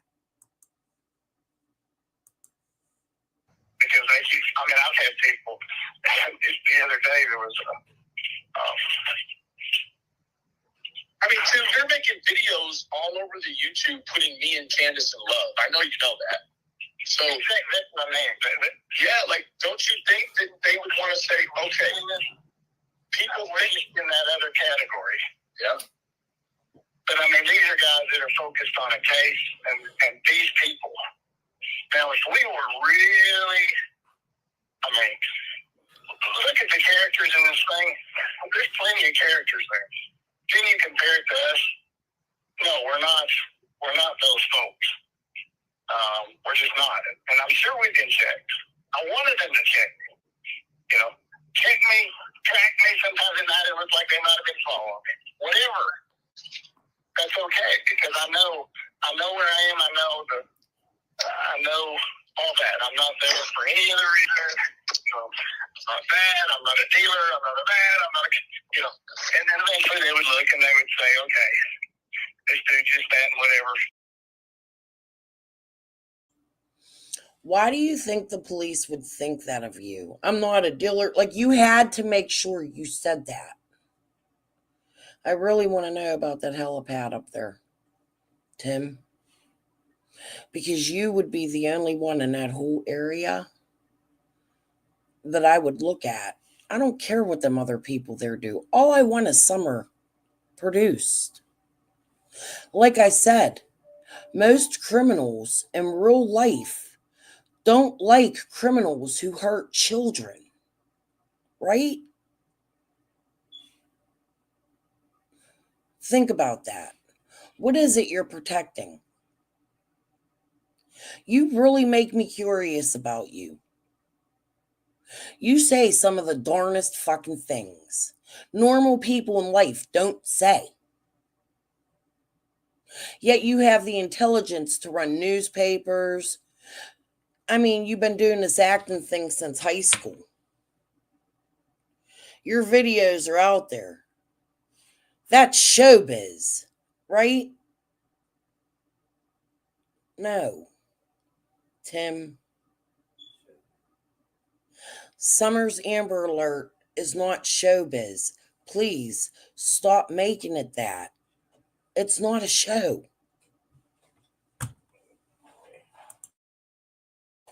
No child in this situation. It's not a show. It's real. And it got people all over the whole world. I have people from New Zealand. I have people from Australia, Britain. Stop it. Stop. Damn it. He always got jokes. I have all these people from all over the world in my chat. All of them are curious what happened to Summer. Like, it's crazy that you even say shit like that.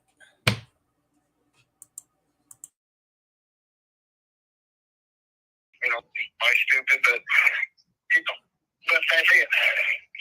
Your case, because you had to play such a actor's role. I'll go back, Birdie. You said 3.5 minutes ago. Where are we at? 107. Mm-mm-mm.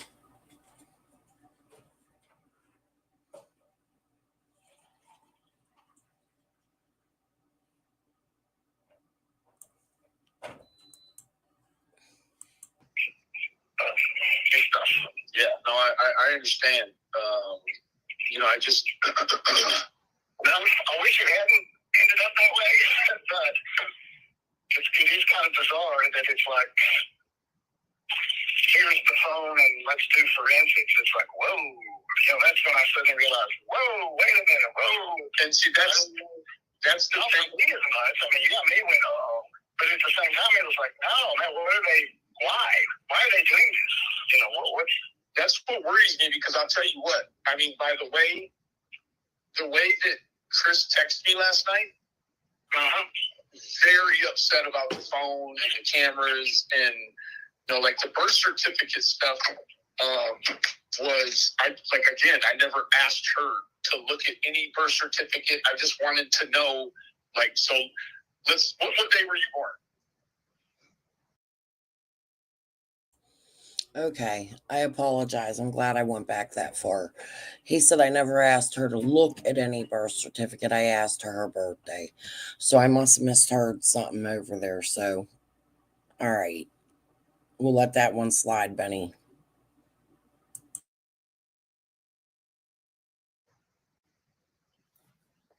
Yeah. Well, Chris, or what she told Trudy, was that I asked for the birth certificates, which I did not. But the main two things that he was worried about was the phone and the cameras. So the reason why I am stressing the stuff about I'm stressing the stuff about the backup, because if he's saying he wants to do forensics on the phone, all he's got to say is that Tim's got a copy of it. Because I've already said, I extra on that. How long have they had the phone? She said 2 weeks after, so I guess he's only been in jail 3 weeks. I guess a week after. I don't know. So they've had the phone for 2 weeks. They haven't ran no forensics. It's just sitting there. I could figure out when. I mean, I know because the way I take pictures of my life, I could track down the day that I took it to her out wherever it was at that 7-Eleven or Dollar Tree or Dollar General or something. But no, the thing is they're in it too. If they catch on, then their stuff is in it too. So.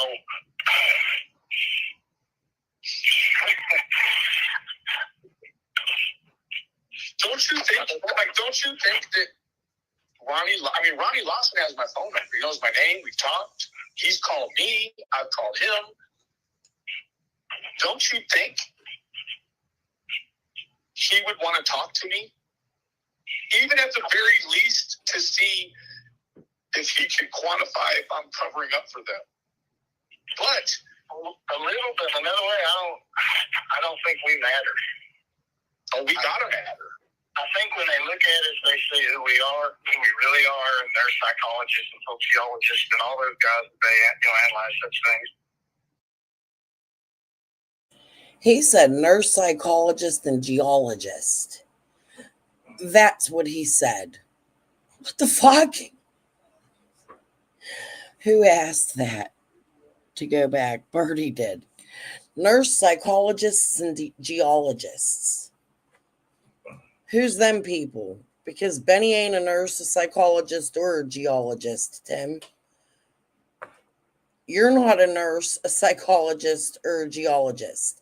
Now, we've heard Candace say you've been in the psych ward a couple times. That doesn't make you a psychologist. The fuck? Okay.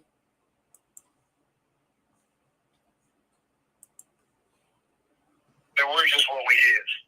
Yeah, but we still are a problem to him because he mentioned just the other day when he was up at the church that social media is still not being helpful. Yeah, the social media part. Because they keep, I mean, I've had people, the other day there was I mean, too, they're making videos all over the YouTube putting me and Candace in love. I know you know that. So, that's my name. Yeah, like, don't you think? Benny was really butthurt over that, but that's another weird thing between Dawn and Candace. Like, Candace seriously gets on here and flirts with these men. She gets on here like she's in love with Benny, and then she gets on her like she almost made it seem like it was a love war between Benny and Ernie. So fucking weird. You hear Benny all butthurt about it. Like, Candace is on here. They're all making videos of us. Oh, kissy, kissy, boo, boo. She had a crush on you, boo, boo.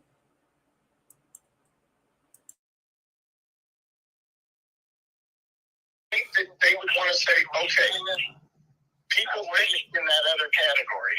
Yeah. But I mean, these are guys that are focused on a case, and these people.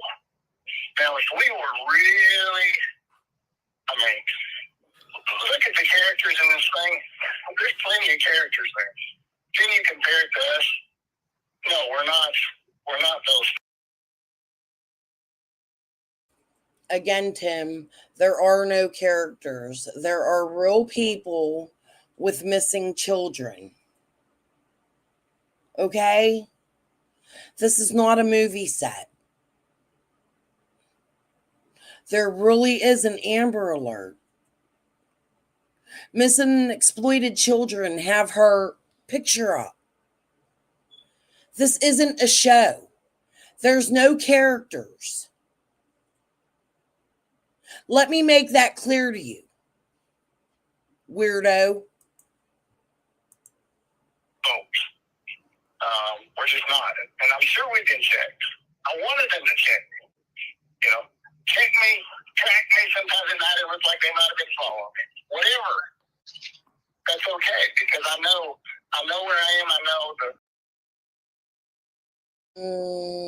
I don't remember the date, Birdie. It was pretty early on.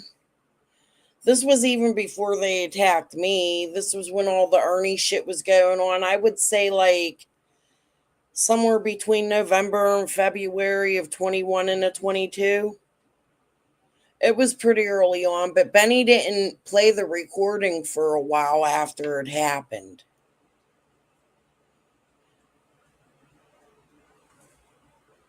I'd have to look at the date. If I remember, I will.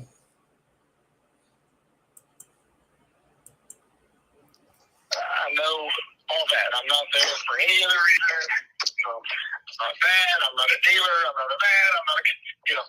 And then eventually they would look and they would say, okay, this dude just that and whatever. You know, why stupid, but you know, but that's it. Your case, because you had to play such a actor's role.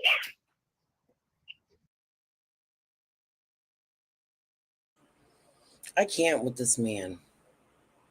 Why did he have to play an actor's role, Tim?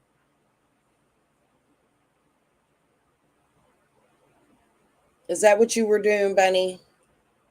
Were you playing an actor's role for Tim? Like, this guy really, in my opinion, made this up like it's a movie in his head.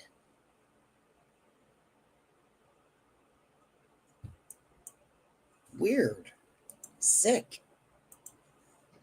I could see where you might go, this dude, but at the same time, you contacted him, so you're already safe because you called him. You said, hey, you know, and he hates the YouTube stuff. So he probably, in one way, looked and goes, how's that guy handle a bunch of crazy stuff? And they probably don't understand you. You know, I mean, to me, you and me have an understanding that it would just be almost impossible to explain to people. But the way the event happened in Dallas, the trust that suddenly kicked in those days, you can't put that in words, Benny. You can't. You're right. At least Barney sings fun songs. Lightning Lemon.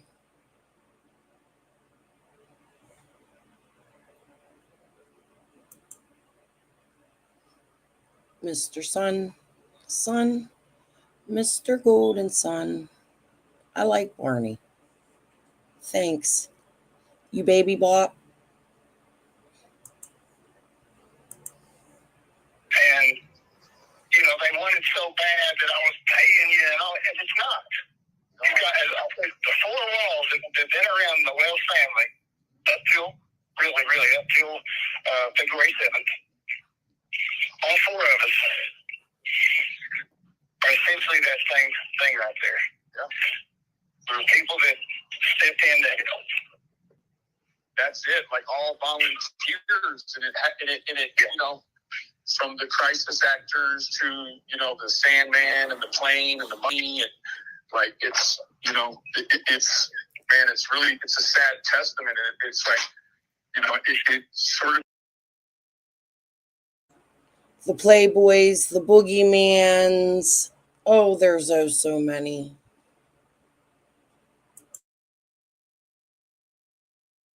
Invigorates me, but at the same time, it makes me want to turn and run away, because I want to be able to write a playbook or something for how, like, it ought to be standard issue when you have kids. They send you home with a birth certificate and a booklet in what to do in the event your child is abducted. Like, don't go on social media. You open it up, that's all it says.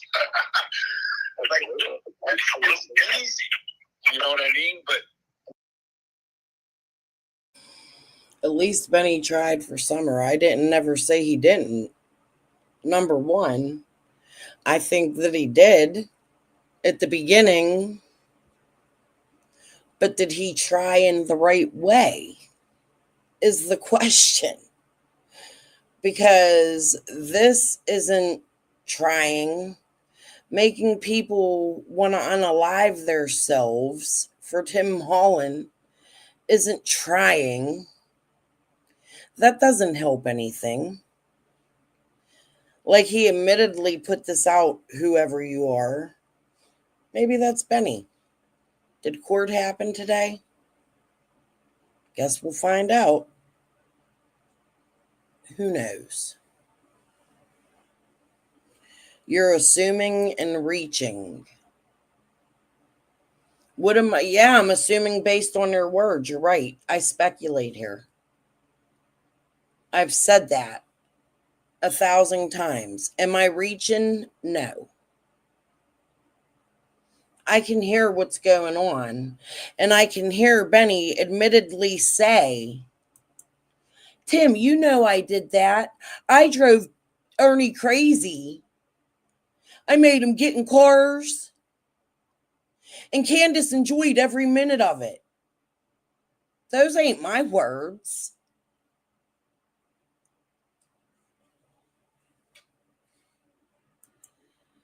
Oh, who knows? Why don't you just come show your face, idiot? You know who that sounds like? Lips. That does. That sounds like Lips. Fucking idiot. Goodbye. Whether he uses this that way or not, I haven't a clue. But it is making changes. I mean, you were quoting Chris McDonough the other day saying, we need to have respect for each other. Yeah. A man like that, if he learned from his learning curve, he learned from me. Yeah, he can help. He learned by watching me what he needed to do as a 40-year tenured officer, and now, whatever kind of play cop he's playing online, like he's been watching me. Chris McDonough the other day saying, we need to have respect. Do you hear Benny sitting here saying he taught Chris McDonough how to be a cop? Huh? Okay. For each other. Yeah. You know, a man like that, he learned from his learning curve. He learned from me. Yeah, he can help.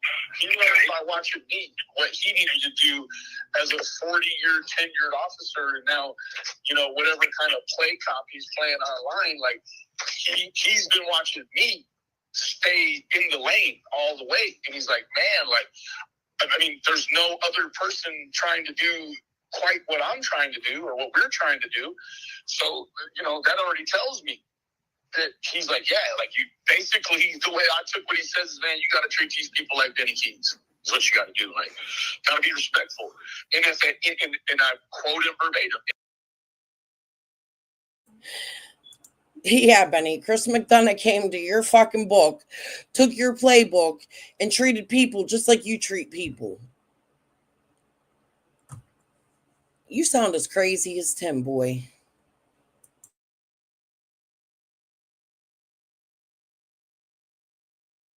And if at any time during the day you're dishonest, it's over. Even if they're the suspect, they'll stop giving you information. That's nothing like what he did. He had a realization after 8 months Fizzle.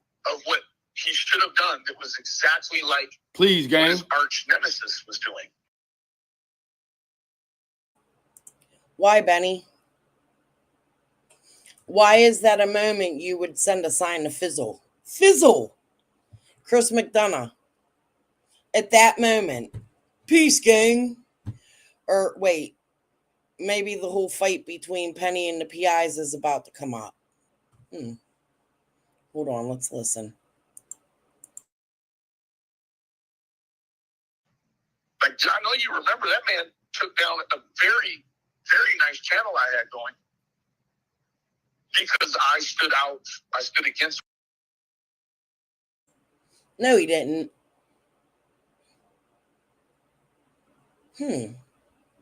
Was you working with Chris McDonough, Benny?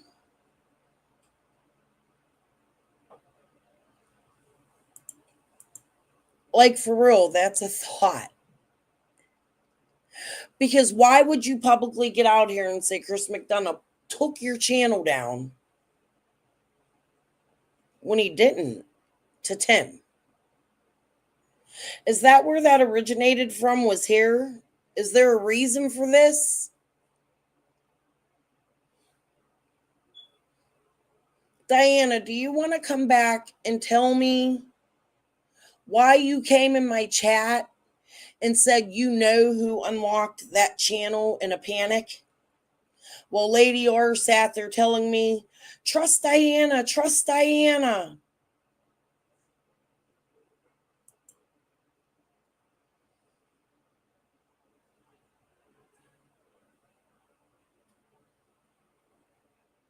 My bills are paid, buddy. Don't tell me what to do.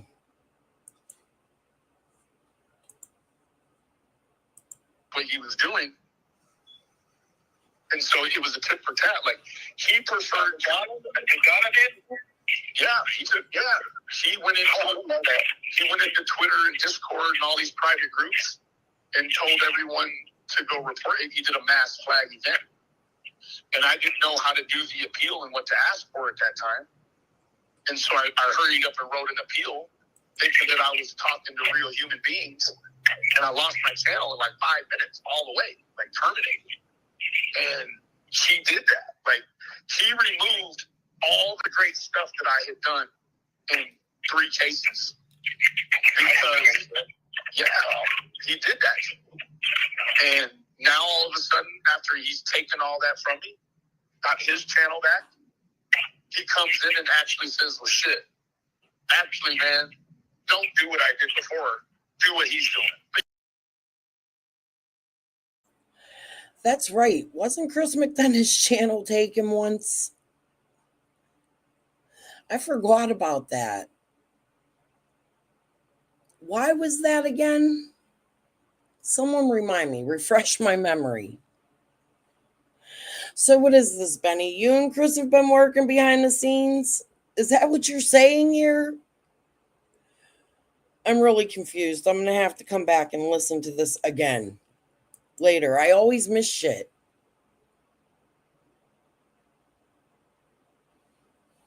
Oh, damn. That sucks.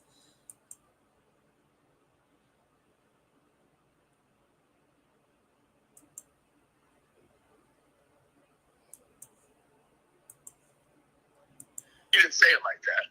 Hey, there's nobody else treating these people with the respect I am. If they were, they'd be next to me doing it. But they're not. So,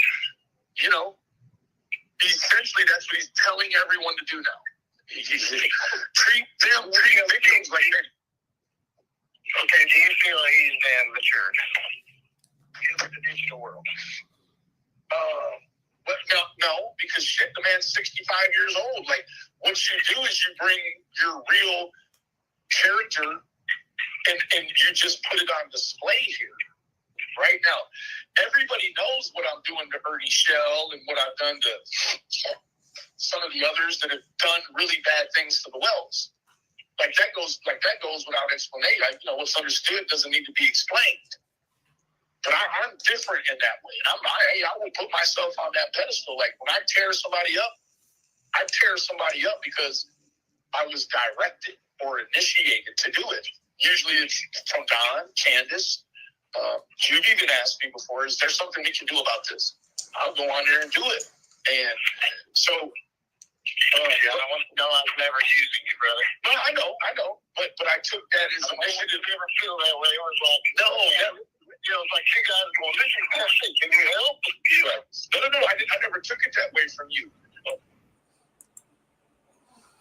How you going to snitch on yourself for doing shit like that? Then continue to do it and think that people don't know what the fuck you're up to after you played this a million times and made sure everybody played it and pushed the fucking fen. What did you do again, Benny?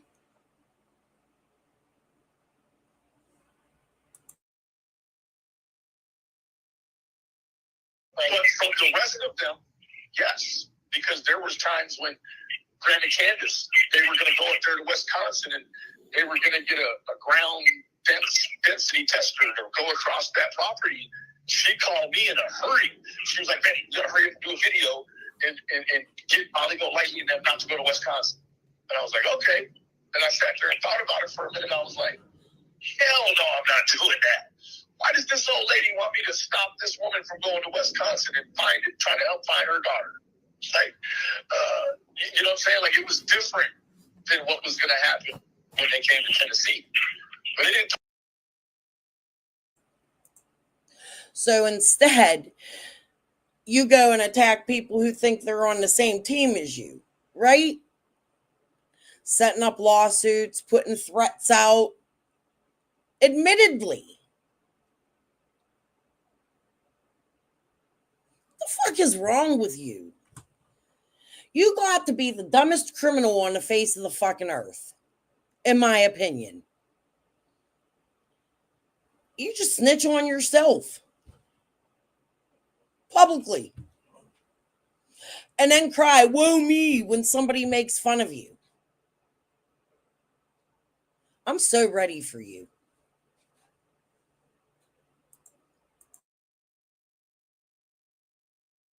Talk about that very long. But Don and Candace, oh man, they would tell me who was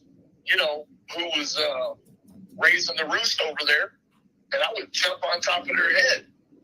And, so I handle the well shit with integrity. But I also, it's a hard. Even Tim laughed at you. Did you hear that? Even a nut job laughed at you. Integrity. You sat on my panel when we talked about integrity. Benny, you don't know what that word is, in my opinion. You have none.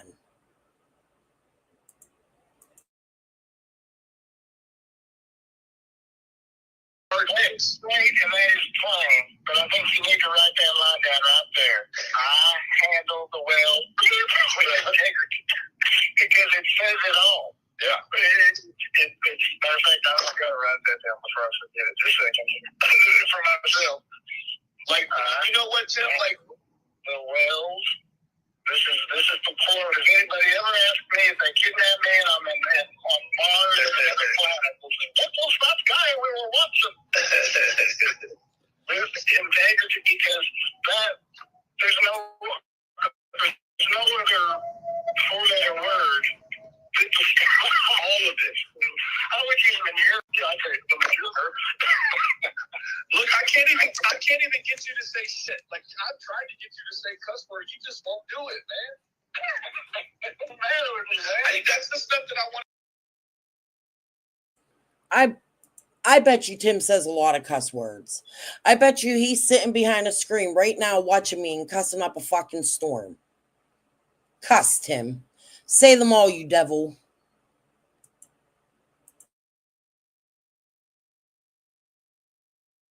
These are like 10 bullets, this and this and this. I'm like, man, hold on. Like, in my mind in the beginning, I would curse and do 5 Hail Marys after I did it, talking to him. Like, I can't even get this man to say a cuss word. You know what I mean? Like, come on, man. But I don't know, man. I know the players are each who they are, and it literally took the four. And I couldn't have done it if I hadn't met that happy Robin at the very beginning, because she was so normal and happy and that. And so that's like, okay. And then when there was Chris, it's like, whoa. Her went to church and them. Chris is a PI with them. I think I feel safe. Sir, say her, speaking in and helping, to this degree. Yeah. Well, I just wanted to cut, and I guess, more of the point that I made, if somebody said, Tim, what was the piece that was needed? Not that I needed, but what was the piece that was needed? I said, well, we had 3 walls and one big open one, and it was just manure everywhere. Yeah. And I said, and then there we are on this bizarre thing, and Don goes, I'll just call Benny, and he's going to come over and help us get something. And I went, why did you call Benny? I mean, this is absolutely insane, crazy, wild, filthy. I even mentioned you in the video, but it was needed. I said, well, we had 3 walls and one big open one, and it was just manure everywhere.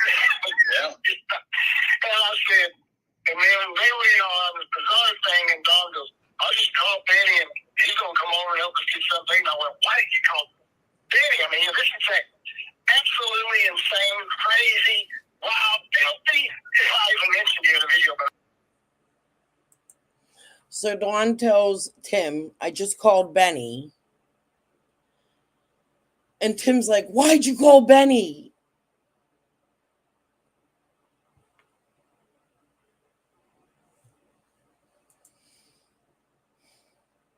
Y'all made such a big deal out of the phone, and there's so much more in this.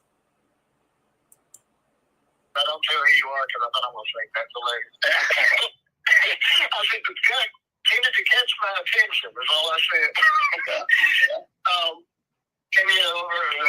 Red alert, because he'll have that camera rolling, and he's going to video everything he's doing when he comes, And just that short boom, boom, and then when I heard you afterwards, and it was like, there it is. And then I was promoted, right? If he'll do it, because I still didn't know you. The more I talked to you, the more you really were that guy that I went. Oh yeah, the arbitrator. He was promoted. Are you proud of that, Benny? Are you proud you were promoted? You lost your whole family, went to jail, house arrest. You old chum you. I'm so proud of you for being promoted in a missing child's case. You whole ass fucking arbitrator, you. Gang. Cash app.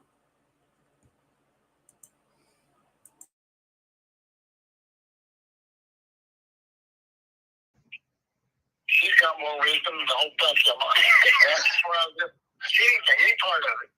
And I stick to that. And I stick to that. I appreciate that, sir. You know, but that's the thing. Like, you're not a yes man because you corrected me in behaviors and you tried to direct me, you know, like a good friend would. And that's, you know, I don't want to take away. Like, I just heard about some different.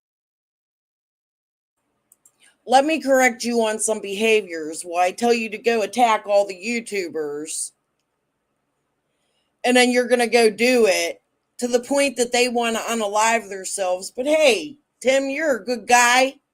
You corrected me on some behaviors. Do you realize how much of a fucking idiot you sound like? I'm just going to point it out and let you know. Things, and of course, it was painted to me in a light that, you know, like it came from Chris. And I'm like, well, hold on, man. Like, at first, it was like, I haven't done any of these three things, which was the phone, the cameras, and birth certificates. Like, I didn't do any of those things, man.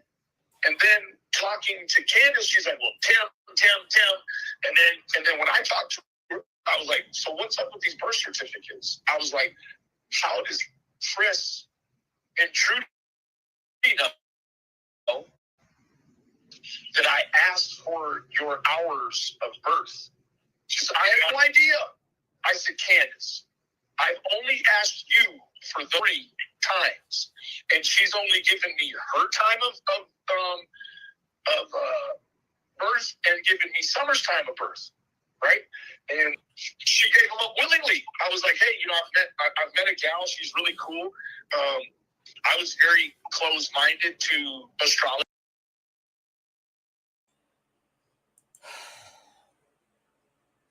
Here we go with psychic shit. Benny joined the club. Number 1. Number 2, Benny. You can get her birth date from the internet. I can get your birthday from the internet. You know this. That's not what you were after. Penny at the time was, her and Scott both were extremely curious. Was Summer really born? Did Candace have other kids? They wanted to know the date and time that Candace was at the hospital for some reason, in my opinion. Or you joined that fucking psychic network that they're all in. I really don't know at this point. It's all crazy talk. Let's quantify it. More like, I guess, fortune tellers. Like, I just could not stand them or the idea of what they did online to these cases. So then I met one, and when I look at what this young woman puts into her science, because it is a science, it's all it's shifts. It's Vedic. Yeah, it's Vedic astrology. Like, it runs off of numbers she puts into a software, and it pumps out an interpretation. If software is reading your astrology and you're not actually paying for the fun of it to go have it done, it's not real. Just like Ziggy's readings. Please understand that. You don't run astrology through a software and say, oh, but it's real. Let's quantify it.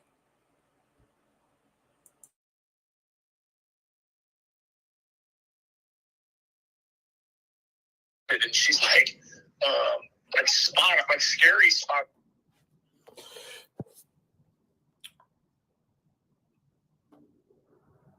Right. Well, how much did you hate? They probably could care less about private investing. They don't even like private investing. Also, you try to be professional. Isn't the spirit boxes running it through software. When's your birthday, Benny? I'm going to go look it up and I'm going to send you a spirit box. You can quantify its reading.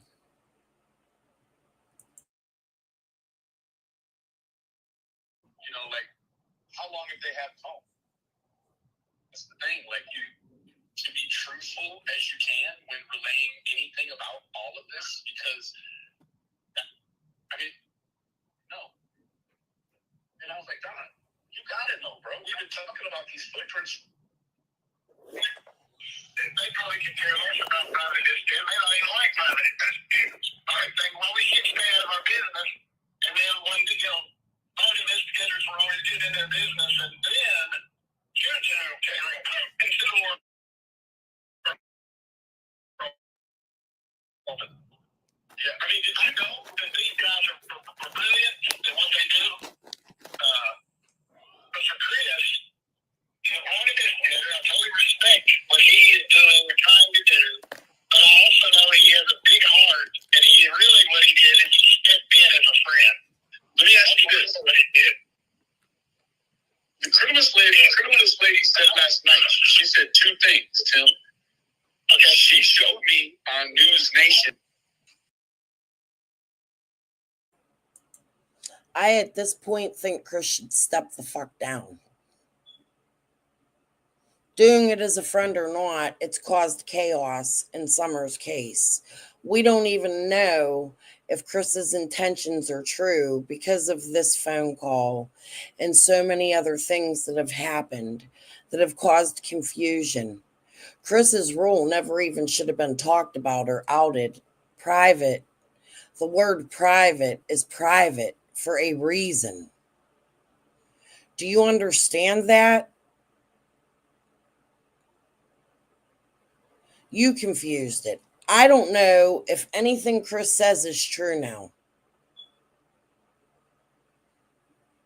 Please understand that, especially when you throw Chase and Twister into it. Provable. They're on camera together. Twister and the private eye. The whole money. I think it's time for Chris and Trudy to step the fuck down. For real. That's my opinion. I would do it to save their practice if they're real.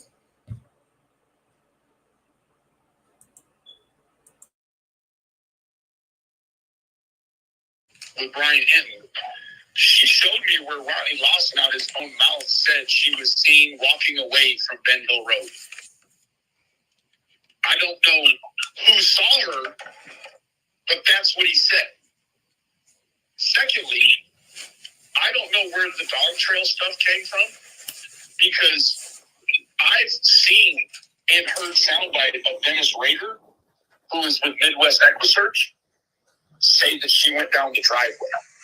Not the dog trail. The driveway. I've seen and heard the same thing. So I agree with that. I'm going to go with Rader and Lawson. Lawson also said the dog trail, though. But Lawson also said the driveway, if I remember correctly. Now, I want you to remember the one good thing I think Cracking Cases did was show us the bus trail. And if you look at it, you could see how the dog trail and the bus trail come together and they meet at the driveway. That would make sense. Go look at all the videos. Exactly. And you're like, okay, all right. Now I was going pretty much, Don had shared a lot of it. Well, it had already been out there. And I'm kind of a documenting kind of guy, so I was trying to document some of this so it was clean, and everybody would kind of go, okay, that's it, move on. Anytime I did that, of course, it was hard on Chris. And then we also hear neighbors like Fred come out and say they hit on his driveway, right? Why would a person come out and willingly say, yeah, a cadaver dog hit on my driveway?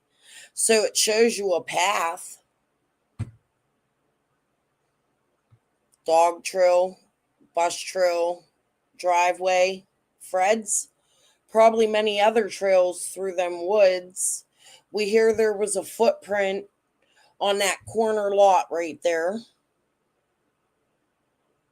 Hey, Karen. Jesus.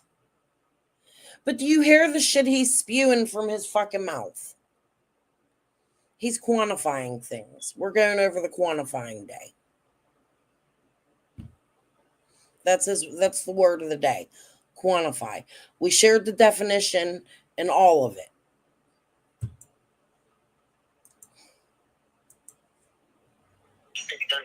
Being a friend to the family also extremely protected, I am extremely protected of the case. But that was a good check balance for me. Because I've got law enforcement in my family. I mean, my brother's was a detective and a retired captain. He now runs this other thing in law enforcement, south of Memphis now. And so the instinct is there. And also, I'm a movie guy. So the instinct is there. You think as if you're looking through a camera, the scene. You are definitely a movie guy, and you live in your own movie world, Mr. Mullen, in my opinion of you.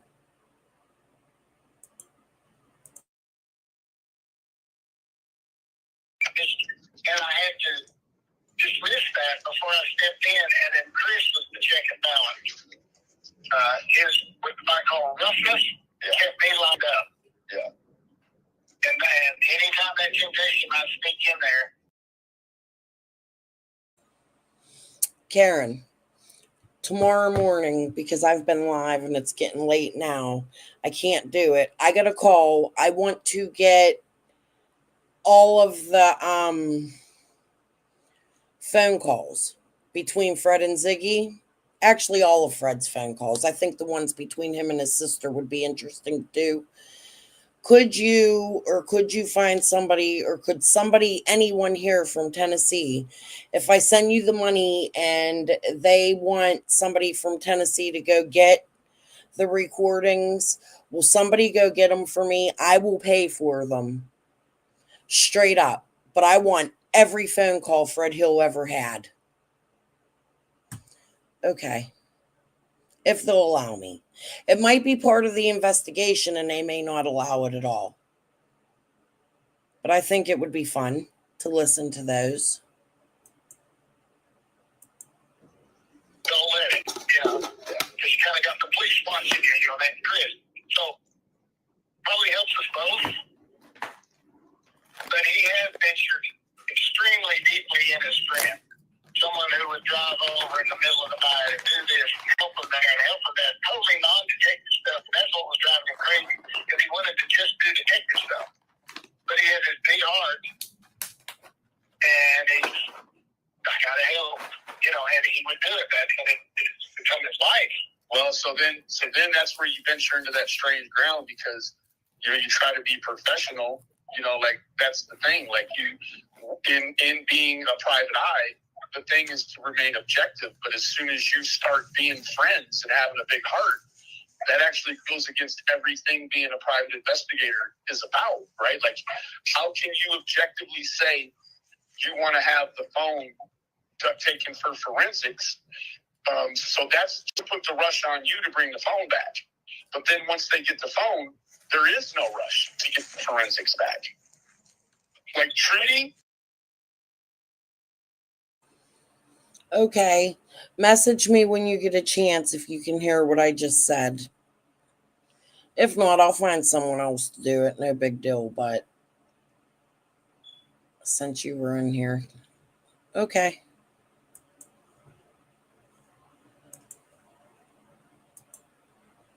I believe Trudy has enough power over Chris. He can't make her stop. And see, there's a possibility that Chris can. Stop Trudy from what? If they're private eyeing and she's part of him and she helps him with it, Benny, why would you want Trudy to stop from anything? And what can't he make her stop from?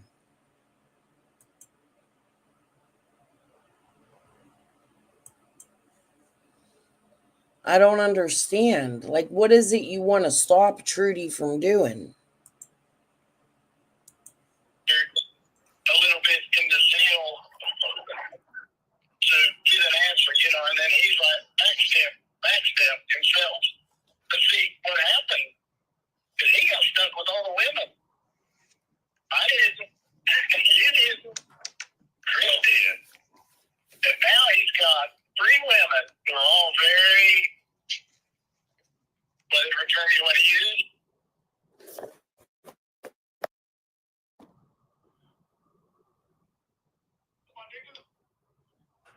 Well, how much did you hate? Oh, if they probably could care less about private entertainment out there.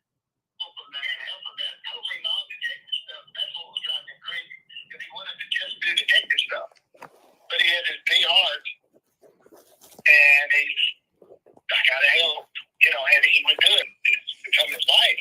Well, so then that's where you venture into that strange ground because you try to be professional. Like that's the thing. Like you, in being a private eye, the thing is to remain objective. But as soon as you start being friends and having a big heart, that actually goes against everything being a private investigator is about, right? Like, how can you objectively say?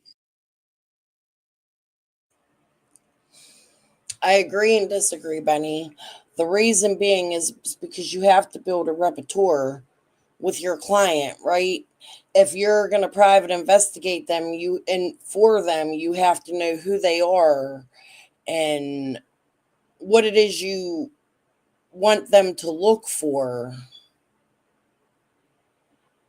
And I think any human on this earth would have a big heart to help look, I would hope.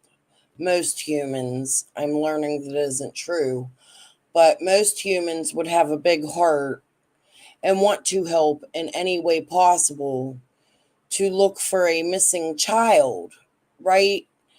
So why would that be a problem to have a big heart and become friends with your client when you're going to work closely with them? I think that would be more important. That would actually be a very big part of the job, is getting to build trust with them, and you want them to give you as much information as you possibly could, and you can't go in that without trust and building some sort of relationship. So I have to disagree with you, but okay.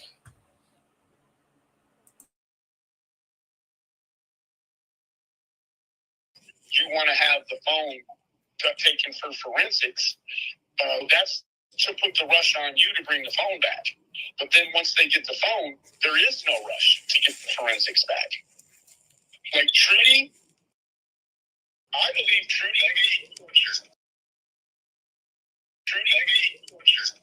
I believe Trudy has enough power over Chris. He can't make her stop. And see, there's a possibility that Chris ventured a little bit in the zeal to get an answer, and then he's like backstep himself. But see, what happened is he got stuck with all the women. I didn't. You didn't. Chris did. And now he's got 3 women who are all very, whatever term you want to use. Yeah. Self-dependent women. Hard hustler. And they're all emotional. And they're all compassionate. And they mix you with lies. And they mix you with truth. And See, but Tim, that's a problem for you because he shouldn't have 3 women. He should have 2 women, and that should be Candace and Trudy. Trudy being number 1 because that's his wife. Candace being number 2 because she's the client, and he donated time. She wasn't paid for. So Who's the third woman? Robin? She doesn't deserve to be in Chris's ear. Why would that? Why in the world is there so many people working with a private investigator? As if they're all partners with him. That's strange to me. It's weird. It also goes into why is Squall having three-way calls with other locals and YouTubers with a private investigator. Please look up what the word private means. He's not very private and hasn't been since day one, really. If you ask me, not private at all. Fucking weird. You're always, he wants it to be 1950. He wants to go back to where you can just be a detective. Right. Help out where you can, do what you can for a job that you get. So, isn't there a real motivating factor being the little girl that's now 6 that's had a birthday while she's missing? Isn't there a real responsibility to be truthful as you can when relaying anything about all of this? Because, it is absolutely insane what we're left with today. Like, what's left over now? It's even worse now, Benny. But my question is, another question would be, why is this any of your business? Why is what Chris and Trudy do your business, my business, Tim's business? The only business it should be of is Chris, Trudy, Ellie, the TBI, Dawn, and Candace. I don't understand why all of these other people are involved with Chris and Trudy. Like, that's questionable as fuck, in my opinion.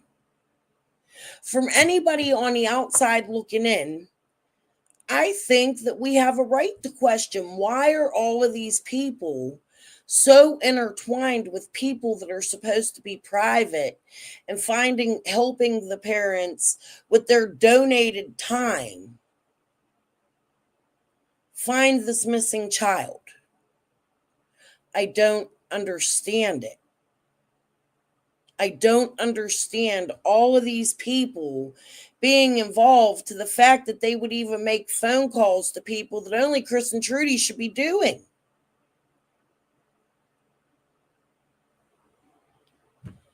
Just weird. And I'm sorry if you guys think that I'm like questioning this shit, because it's wrong to do. Don't question Chris and Trudy. But yeah, something. It doesn't make sense. I personally have never seen anything like it. And then you couple in the agencies putting out flyers and putting the Wells website that Tim made, the phone numbers, the tip lines. You even hear Tim go as far as he was the one trying to put the billboards up, and he didn't want to use the Amber Alert and the TBI, and he wanted to put Dawn's face on it or some shit. What was that all about again?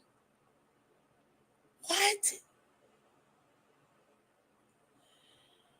Too involved. Too many people. Too involved.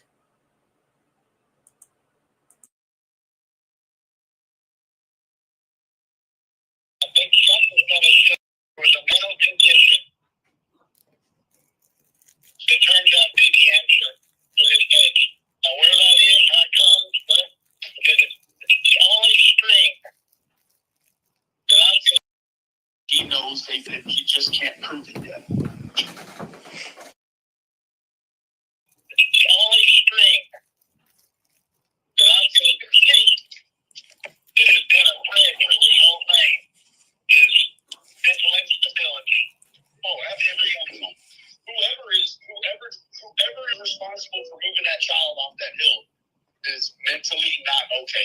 for sure. And we have two prime. I mean, you got to find two people crazier than those two.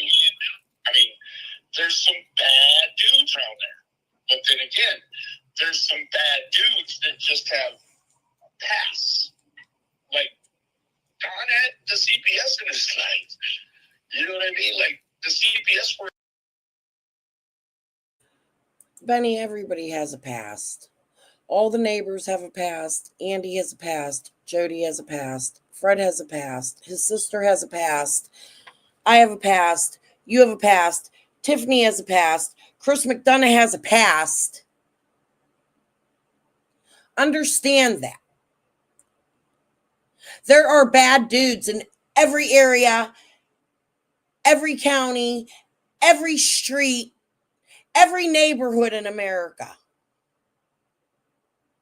Ben Hill is no different than Leland Street that I live on. There are bad people everywhere. Understand that. It ain't fucking rainbows and lollipops. Why do you think there's war? Quantify that.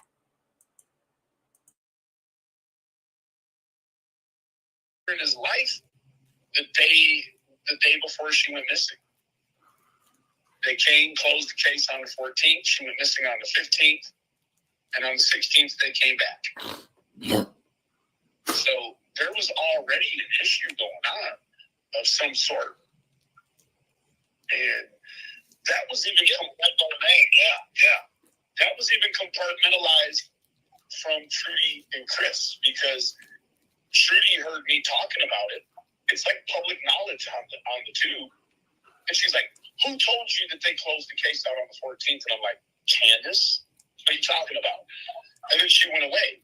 You know what I mean? She was like, and that's because Candace and Dawn lied to you. They didn't close shit. You hear Ellie and all of them say that CPS was coming back. Dawn's hiding at work with age on. There wasn't no case closed. Not in my opinion. I think they were coming back to remove the children. Just my opinion. I'm speculating. They're not just going to go close a case with a house like that.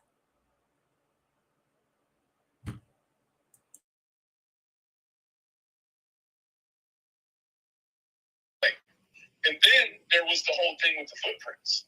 Like, these footprints have been talked about extensively for over 6 weeks.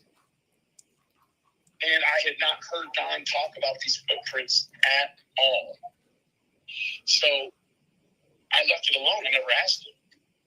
Well, then, I don't know. It was sometime later. Finally, I was like, I think Cam was like, bro, will you talk to him about the footprints? So I asked him about the footprints, and he acted like he didn't know. And I was like, Don, you got to know, bro. We've been talking about these footprints for over 6 weeks now. I didn't know about them. Then, like 2 days later, he goes online somewhere and talks about how he knew. You know why?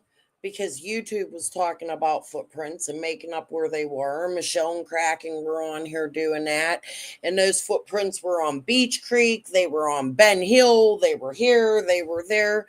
You're probably looking at footprints of every child in Ben Hill and saying, these are footprints. No, there was footprints.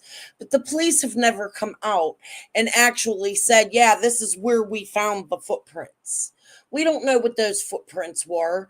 Michelle walks from a whole nother fucking country coming in and going, oh yeah, they were across the street over here. Bitch had me looking at this fucking ranch, which I still think should be looked at. But then we find out that cadaver dogs hit on Fred's driveway, which is the total opposite direction. You make it make sense. How do the scent and the footprints go in two opposite fucking total directions? Were them footprints fresh? Were they confirmed to be Summers? I mean, you're really just following whatever the fuck Kraken cases told you. They're the ones that told you where the fucking footprints were. Yeah, let's just believe fucking Tweaker Cam. sitting on a porch at the end of fucking Lone Star Road. Like right after Summer goes missing. Already knows the whole fucking neighborhood. Fuck out of here. Common sense, guys. About the footprints the day that they found it. And I'm like, well, hold on, bro. That's not what you said before. I mean, I didn't say that to him, but I just made a note of it. I'm like, man, that's... And then another thing, a true investigator is not going to come tell people that they think are potential suspects where they found the footprints, because that would be giving fucking information away, right? Put that in the back of your mind. When they investigate people, they don't go tell the suspects everything they have. There is no guarantee to anywhere where cadaver dogs or footprints were found until TBI and the police and whoever it is that got to come out here and tell us that is legal tells us where those footprints were. It is not Cam's job, even though Cam had gone out there and said, oh, he's working with the police and he's investigating. The private investigators had Cam believing he was a private investigator and coming out the YouTube and telling people he's working with them. Again, not very private. Month 2, 3 in.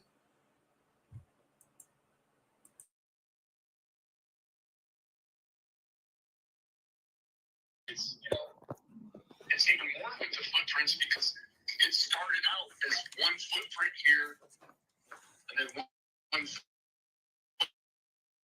footprint somewhere else. And then it turned into 3 footprints.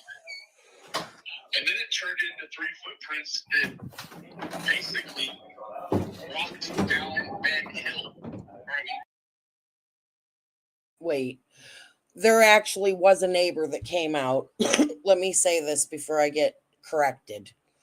There was a neighbor that came out and said that there was a footprint found on their yard.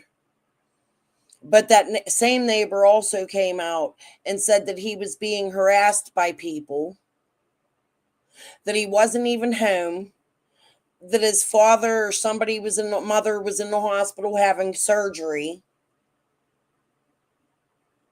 So they really wouldn't know what happened that day. And that person also said it could have been another child. We don't know how fresh that footprint was. We don't know that footprint was Summers.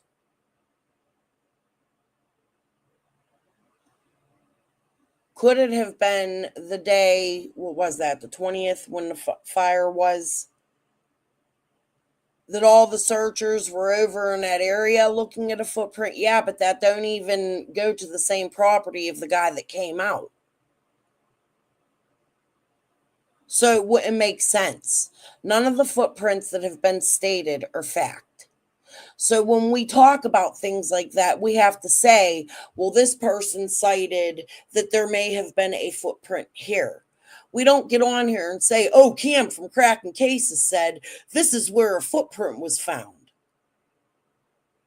Cam doesn't have a law degree. Cam is not the type of person that can come out here and give us any facts on this case. And that is fact. Beach Creek, alongside of Beach Creek, to the left towards Rogersville.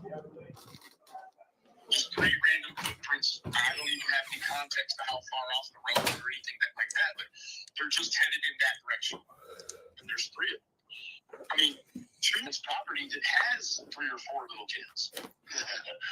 They came over and they casted them, and allegedly and all that. I mean, it just, to me, it's like when you're trying to relay information to find it, there's always the very real necessity that if it was a red Corvette, it has to be relayed as a red Corvette. It can't be a red Corvette, but you tell them it's an orange Volkswagen. That's not going to work. And that day, Gigi, that Molly was there and all of them, Cam pulls up. He's having a conversation with them, and he's like, "Oh, I'm Cam from Cracking Cases, and I work with the investigator and the police, and I talked to this, and I talked to that, and I did that." Like, he was really on there acting as if he was the fucking police. We found a campsite.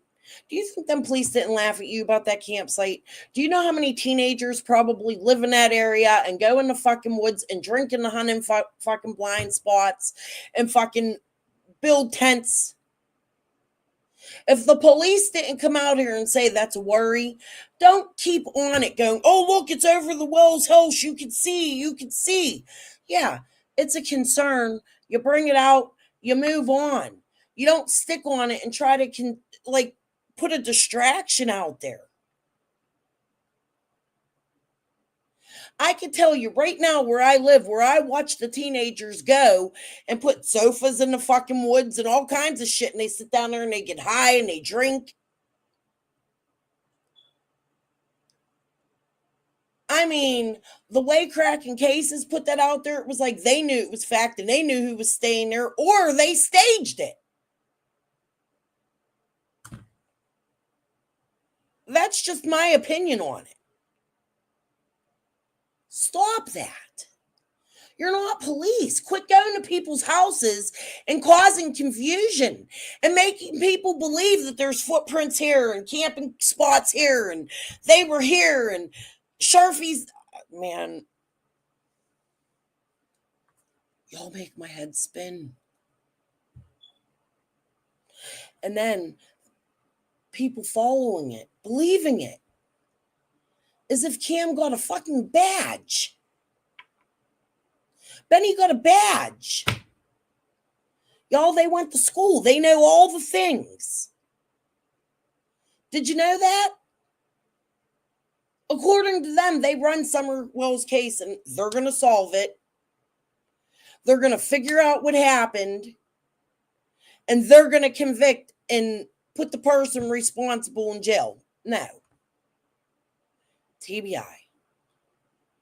Lawson. Pruitt. The feds. Whoever works in them offices are the only people that can do that. I'm not going to solve Summer's case.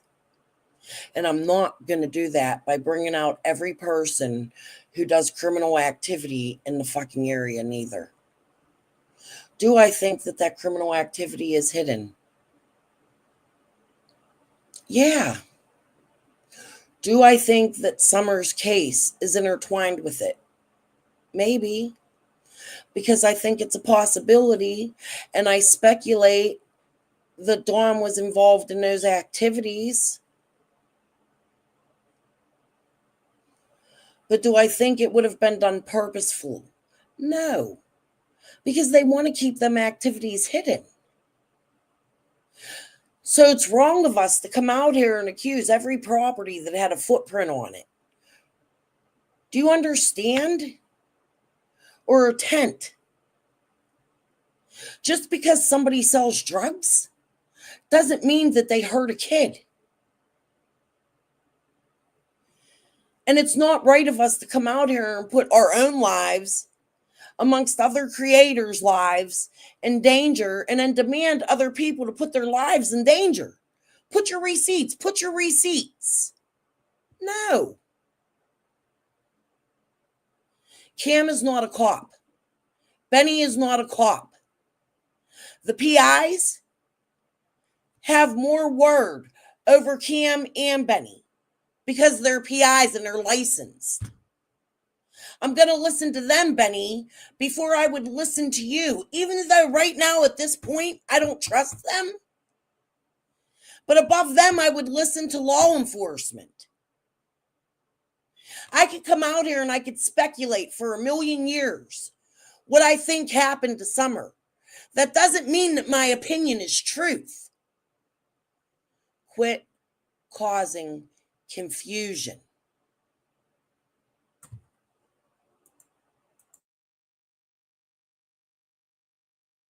That's the thing. It's just like, now, if Don is a regular guy who has all his kids and he wants to drink and booze and beat his wife and be a liar, that's his business.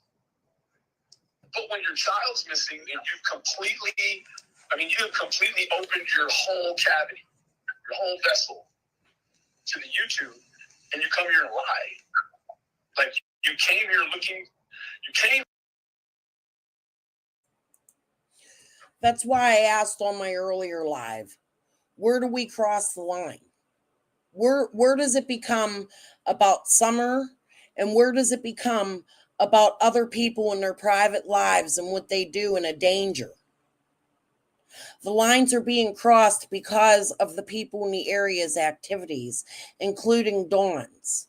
This is already an area riddled with drug busts, deaths. You're not helping the people in them areas. When people in them areas come out and say, hey, please stop, you need to stop. When you have neighbors coming out going, get off my property, you need to get the fuck off their property. There's a reason people tote shotguns. Just saying. And then you come out, and because you found a footprint that might be a month old, or you heard there was a footprint from somebody else that might be a month old, you're going to go accuse people that they took Summer because it's in their yard. No, idiots. Somebody could have picked Summer up and walked through their yard. It doesn't mean that neighbor has Summer. The one I would put my stake in is the one where the cadaver dogs hit. Okay? And the one that admittedly says so. Fred.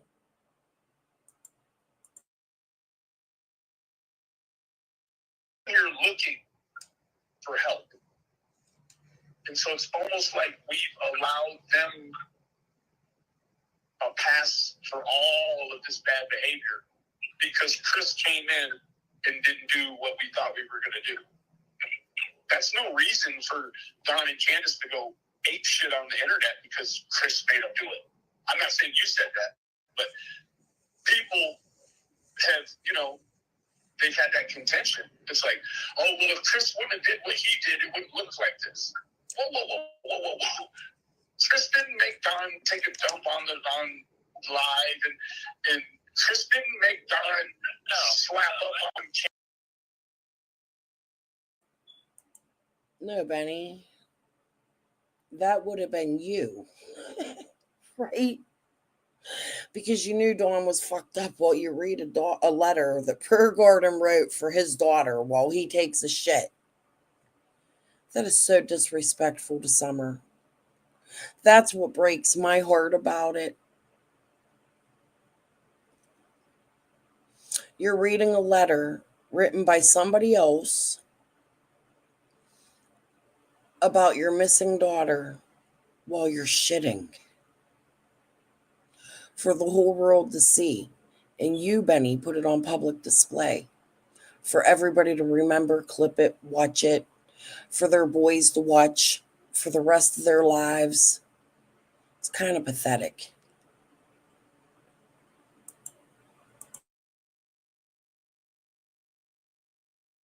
Candace online, like my point on that, but I said is when you have a professional go this way, the sheep that are watching you, who don't maybe have your experience or character, whatever, they go berserk, and then you can't fix it. You died in a fire that couldn't be fixed, and then all the rest of this. Well, but I'm not going to say just because Chris did it. My point was, if Chris had just done that, left it alone, and didn't start interpreting, So, and I agree. That's the thing, Jay. Even the lawsuits that these people put on me or others, it causes confusion. It ties up the courts. It puts Summer's name in a negative light. it causes problems and confusion. It makes people like even me, like there are times I feel like I'm crazy. Like, what the fuck is going on here? Well, all I tried to do was put a kid's missing face out and conversate with these people who I thought had like minds. You know what I mean? Like, we all want the greater good out there.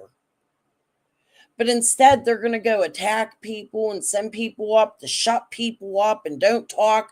Like, they're literally, Benny is literally sitting here saying, yes, I tried to silence people for Tim Mullen. What? That's all this phone call is. Like, forget the phone for a minute. They're sitting here. The whole phone call is about Tim Mullen putting people out there to silence other creators and cause confusion. What is it you're trying to silence us from? Putting Summer's face out there?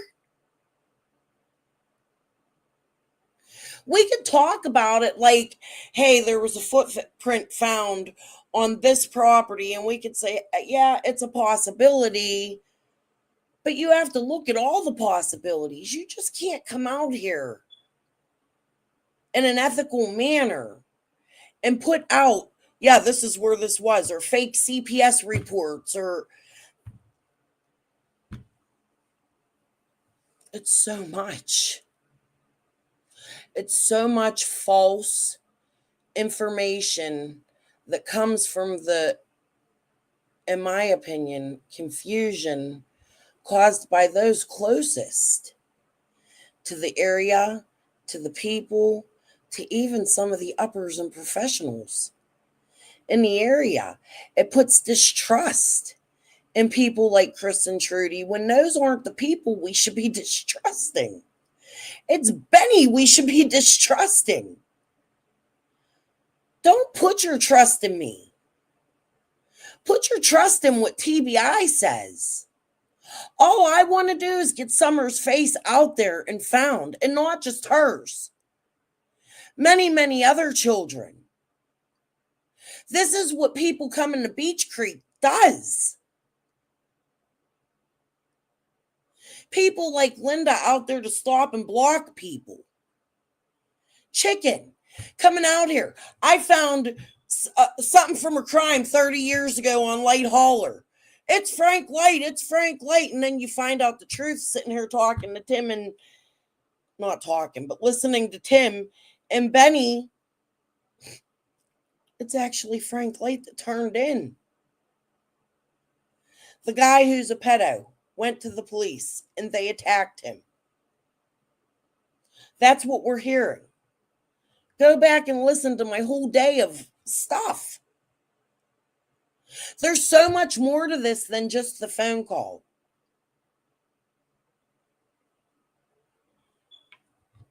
Maybe I am different. To me, this is common sense. Like, yeah, let's follow Cam. He said there was a footprint found 10 miles away, and he's the cops because he told Molly Go Lightly that. Okay. But I mean, you still had a share, you still would have had a dog, you still would have had all that happen. I mean, but at the same time, my point is how much did those people affect what Don and Candace might have done? Well, this is fake. I don't think who Don and Candace were when Chris McDonough first came there. Clearly, those aren't the people who they actually are. That was a front. And that drives me crazy too, because you see Chris McDonough do better in other cases, right? But then you see him in cases like Summer and Koberger, and he just gets too close. He's an ex-cop. In my opinion, he knows what hinders a case. He's very well aware of it. And he knows what he does hinders these cases. So why does he continue it?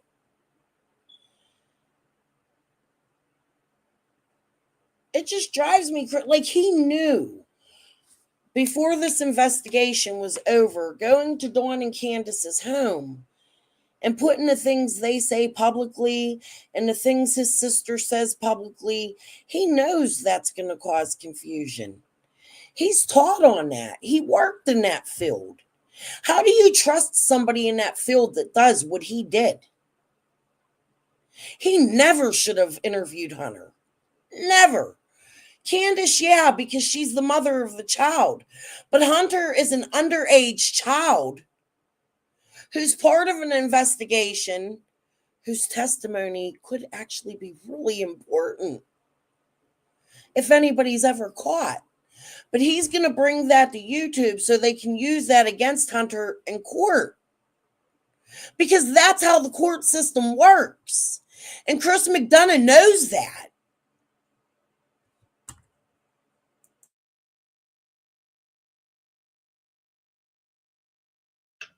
It isn't that the internet turned these people into savages. Like, these people were savages, but were trying to act like regular people. They just couldn't keep the act up for any time at all. You go that way until I start looking at all the pictures of the children. Not the few that look sad, but I'm looking and I'm going, look at them. They're all she cares about.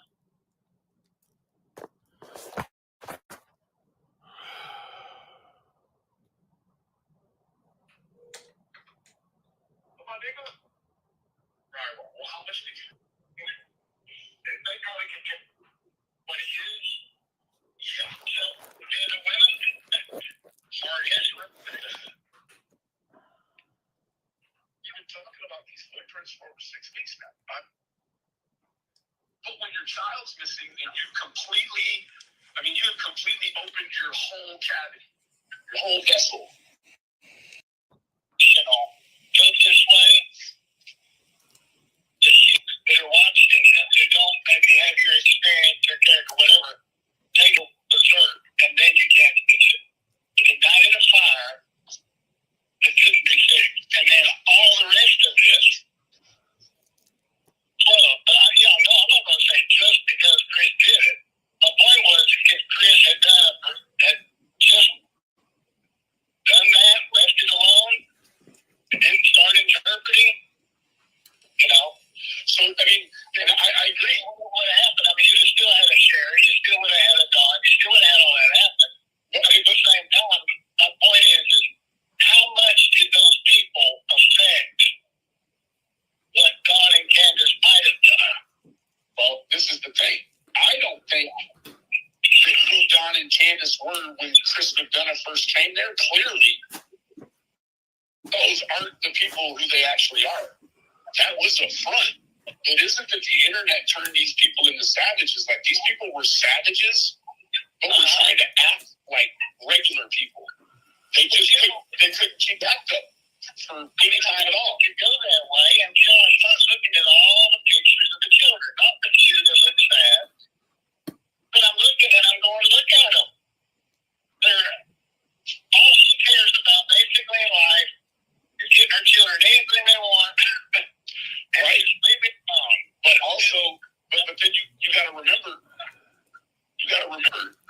Josie did something to little Journey. Don? Yeah.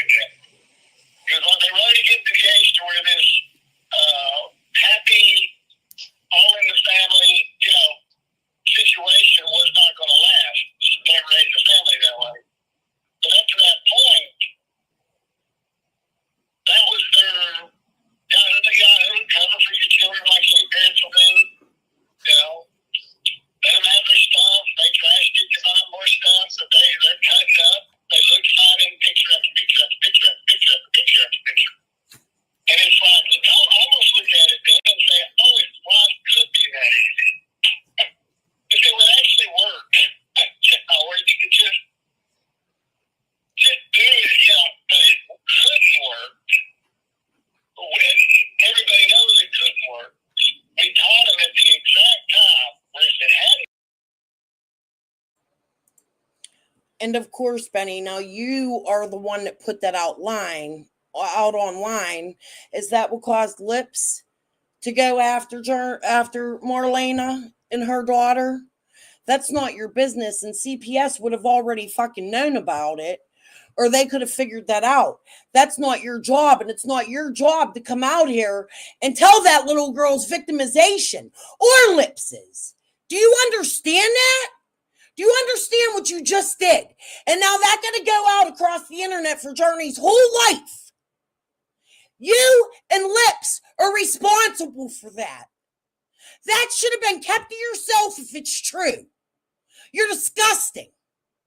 I pray to God one of your kids ain't never victimized and then finds a person like you to come out and put their information all over line.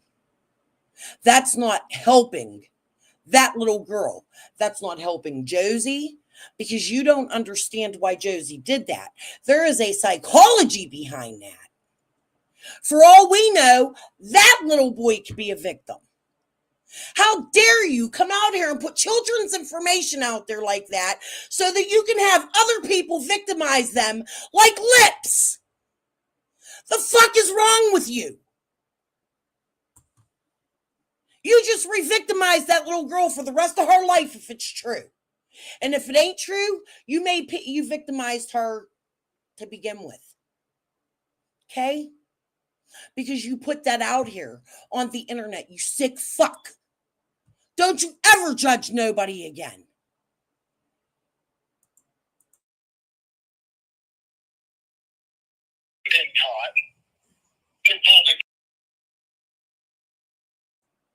Y'all caused that little girl trauma, real trauma, that's going to affect her for the rest of her life, regardless of who the parents and neighbors are. You just caused her trauma. Understand that.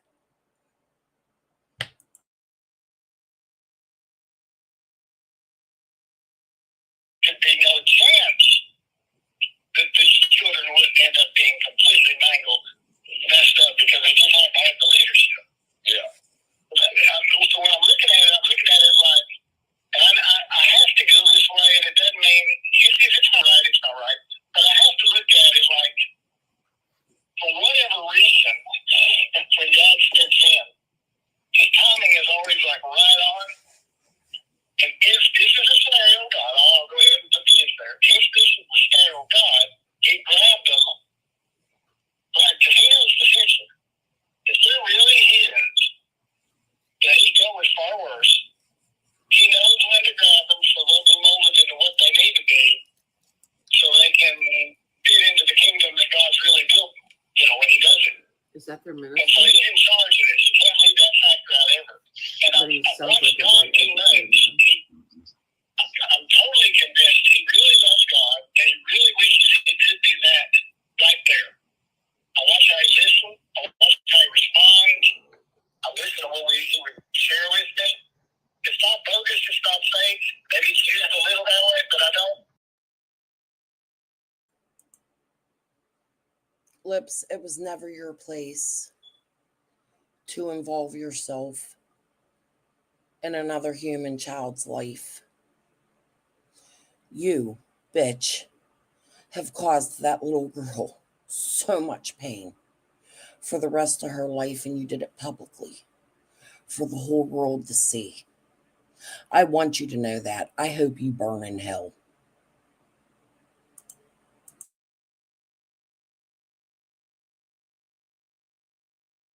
I think that's the one trait of him that's legit. And if that's true, then the firm hand of God grabbed him when it needed grabbed to finish whatever job he's doing. Because God's still the boss of human. He's still the boss of the TBI. He's the boss. He's in charge. His turf, it's his people, it's his artwork. It's his kingdom that he's working on, and he has a reason and a purpose what he's going to do. He's not a random. He's not nothing random. This was planned out from the very beginning. I will never understand how somebody can get out here and say they advocate for children while victimizing them, while victimizing another child. Yeah, Summer's important. She's the most important at the top of this. But any other children involved in this case should be protected. I came out with bats fucking swinging when Fred went after David because of the little boy, not because of David. Benny, you're supposed to be here to protect the children. That's what you're advocating for. You're arbitrating. You're pow, pow, pow. Ain't that what you said it? Trying to battle through all these people. It's you we got to battle through. It's lips we got to battle through. Because you want to come out here, please, learn from your mistakes. I am imploring you. Don't ever do this shit again. Okay? If you come back a better person. That little girl is going to be scarred for the rest of her life because of what you just said, what you just put on there publicly. Like, that fucking pisses me off. I just want to get offline right now. It makes me so mad. So mad. And then for these people to sit there and actually go into court systems and say, I have answers for Summer Wells because there's an accusation that Josie did this to this one. That's what Lips was implying. That's not information that's going to find Summer. That's information that's going to hurt another child. That's not advocating for anybody, and it never should have been brought to line if it's true. Even if it's not true, it never should have been brought online. Y'all are sick. If I was Morlena, I'd beat the fuck out of every single one of you. You don't know what she was doing behind the scenes. You don't know what her family, ends are in there with her family. Man, oh my fucking God. I hate you people.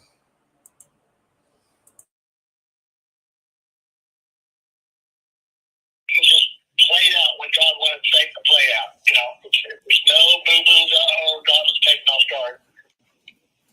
And because I, you know, searching God's life for so many years before I ever met the Wells, I've just seen a lot of people, a lot of scenarios, and you can tell when it's a bogus religious person. And I never could see the bogus. That was the one piece of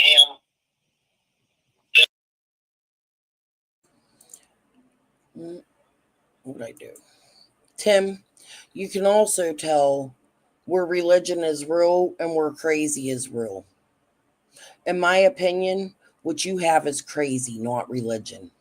Go play your music on the fucking mountaintop somewhere, you fucking weirdo. I think it's the real piece that's legitimate. And that's what he would want more than anything. But just impossible to get there on his own.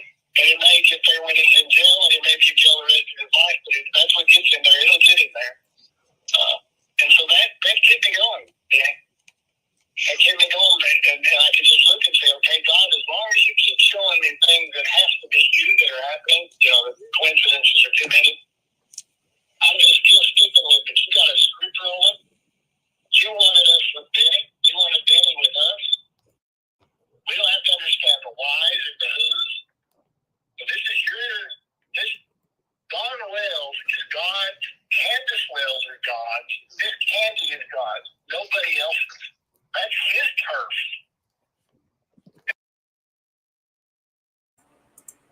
If you believe in God, we're all gods, Tim. There's nobody who's singled out. If you read the Bible, and I'm not that much of a religious person, but I'd like to believe that I'm God's too. And even that you are. And that Benny is. And that Jay is, and Danny is, and Delta is, and Karen is, and Gigi is. Nobody's singled out. You don't pick who belongs to God. That gets into the Lori Vallow thinking of 1 in 1,000 or whatever it was, right? Like only so many people belong to God. I was born and raised to believe that God loves us all. Maybe you should adapt that belief. So I don't want to get on his turf, and then when you scale it down, I don't want to get on the TBI's turf. And when you scale it down, I don't want to get on their personal terms. But the main one that really knows it is God. That's what I miss him. God, not Ellen Smith, right? Ellen Smith, I guess he had a prophetic type gift. There are definitely, I mean, that is very real in history of individuals that God chooses.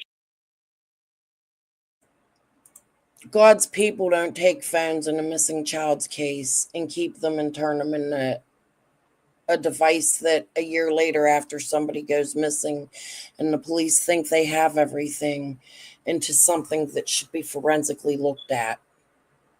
God's people don't ask people like Benny to go hurt people so that they can't get Summer's face out there. That's not very godly. You're not godly. I would pray for your sins with your horsies and puppy dogs. Just speak through, because that's how he does it. He never just goes, oh, from God out. He uses humans because that's what he's making. He's making that. He's the artist. He's the creator. He made humans when they created Jesus, stepped inside him. Now he's standing there in his flesh. And he says, now I'm going to make a new creation. And it's my business. This is what I get to do. So you let me do it. And then we started making a whole bunch of extra. Oh, well, I didn't get any hug. I just, I'm just hurt. And I'm like, Just remember, if Benny makes Don mad, then Benny has value for that. I mean, we talked about that. This is for women. We already know that she'll play something. I was taught to believe that when you send somebody out to hurt people, that makes God mad. You don't purposely send people out to make them want to make people unalive themselves and then brag about it.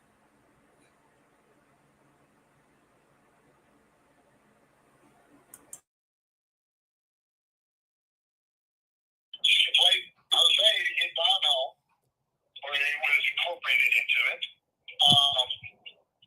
So, I mean, years ago, having a good friend, and him and his wife were having troubles, and I was over there, man. She started using me right in front of her husband, trying to, and I learned real early, this ain't happening, and it ain't never going to happen again. I will not be a tool for your spouse.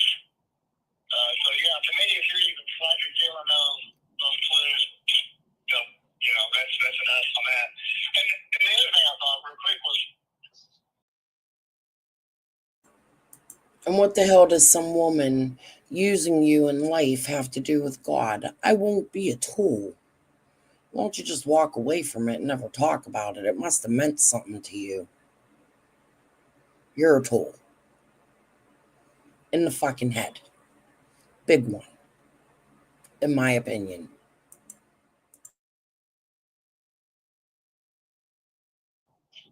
I learned this, in church, you can't make somebody hungry. Flat steak and try them all day long, but if they don't want it, so basically don't go out and shake people trying to, are you saved? Do you love them? Here's what I'm going to say to you. I don't want the kind of religion that you have. I don't want the kind of faith and beliefs that you have, because my faith and beliefs don't include purposefully sending people out to hurt people. You're a bitch.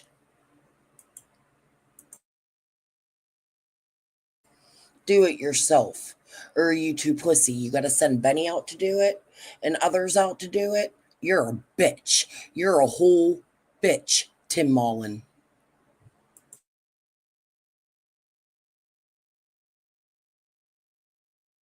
No, if they're hungry for God, they'll ask. It's there. It's attraction rather than emotion. Works on both sides. It's not just you pushing them. He's already made them hungry. They ask, you might be able to share something, and it moves forward, and maybe they go to a church without a good pastor or whatever. Well, this is how it is. You keep, here's the steak. They know it's there. It's all you have to overcome.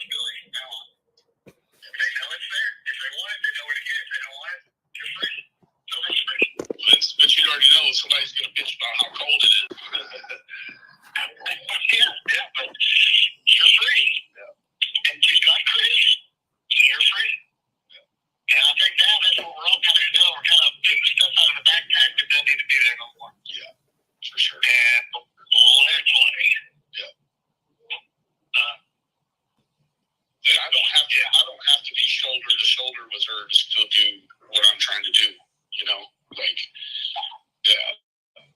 So, well, I'm gonna grab you a little bunch. My hands are shaky. I'm way past my blood sugar time. So, yeah, but I need to lift my sandwich I got right here in the car. Yeah. Let's stay in touch. This has been good. Yeah, we hadn't really had our unload yet since all this change happened, so I know. This is good. Are you tied up tonight? Say that again, it broke up. Are you going to be tied up tonight? I don't think so. It depends on what I'm doing with mom and dad. Like all our families, that's about how much. You know, it's something that I think they're exhausted with it. Yeah. So if I'm with them, we're out on 101, then I usually kind of figure a way to get on the phone. But no, I mean, if you always text me first. Yeah, I'll shoot you a text. But you know, we both got plenty to kind of digest and get out of our backpacks and just relax. We did what we could do. Yeah, that's for sure. And now we're just trying to figure the humans if they contact us and be friendly. And yeah, okay. But I'm not going to force a position. That's for sure. No, yeah, I get it for sure. You know, and you got your channel and other stuff you're doing. So, you know me, like I wake up tomorrow and that channel will be gone, and it's no big deal to me.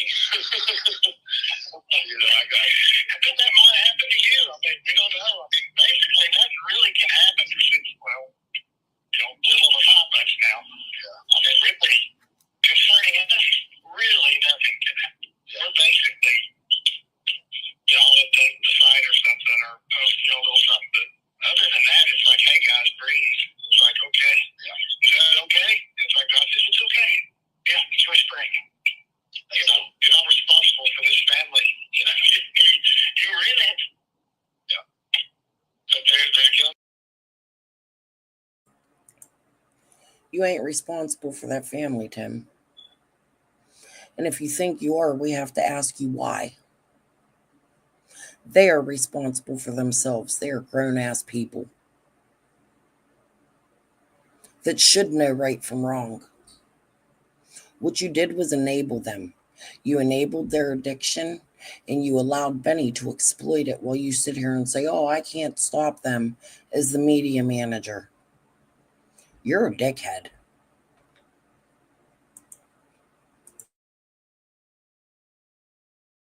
thing, and something crazy suddenly happens, and they suddenly gone out. What? And it could be it's completely over for us. Could be. We're just kind of weaning off, and we're done. Yep. And if that's it, then that's it. That's fine. I'm not trying to force the friendship. I mean, Candace and them, my heart will always be there. I look at a picture of them and get teary-eyed just because you grow to love these people. Yeah, you do. So y'all know I have a husky, and huskies like cold, right? You want to see what my husband just brought into the house to give the husky? Hell no, my house ain't going to be all wet. My dog loves ice. It's cold out there. Bundle up, guys. Oh, look, now the thing fucking broke. Here. That's all right. I'm about to roll one and smoke with y'all because this is almost done. But, yeah, please don't give that dog that ice cube in here. Okay. All right, guys. Hold on. Let's finish this up. I'm going to roll one and then we'll bullshit for a little bit if you want.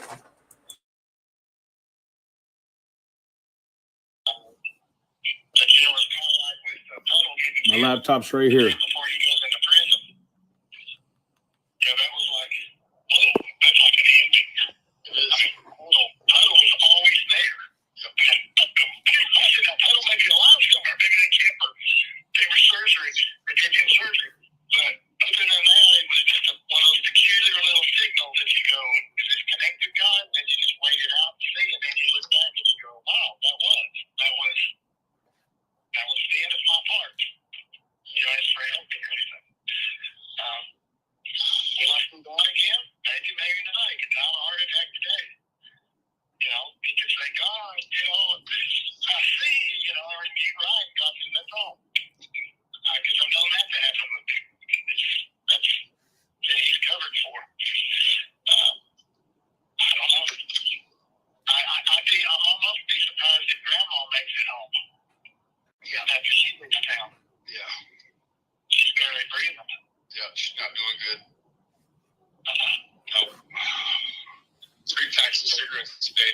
So, you know. What was that?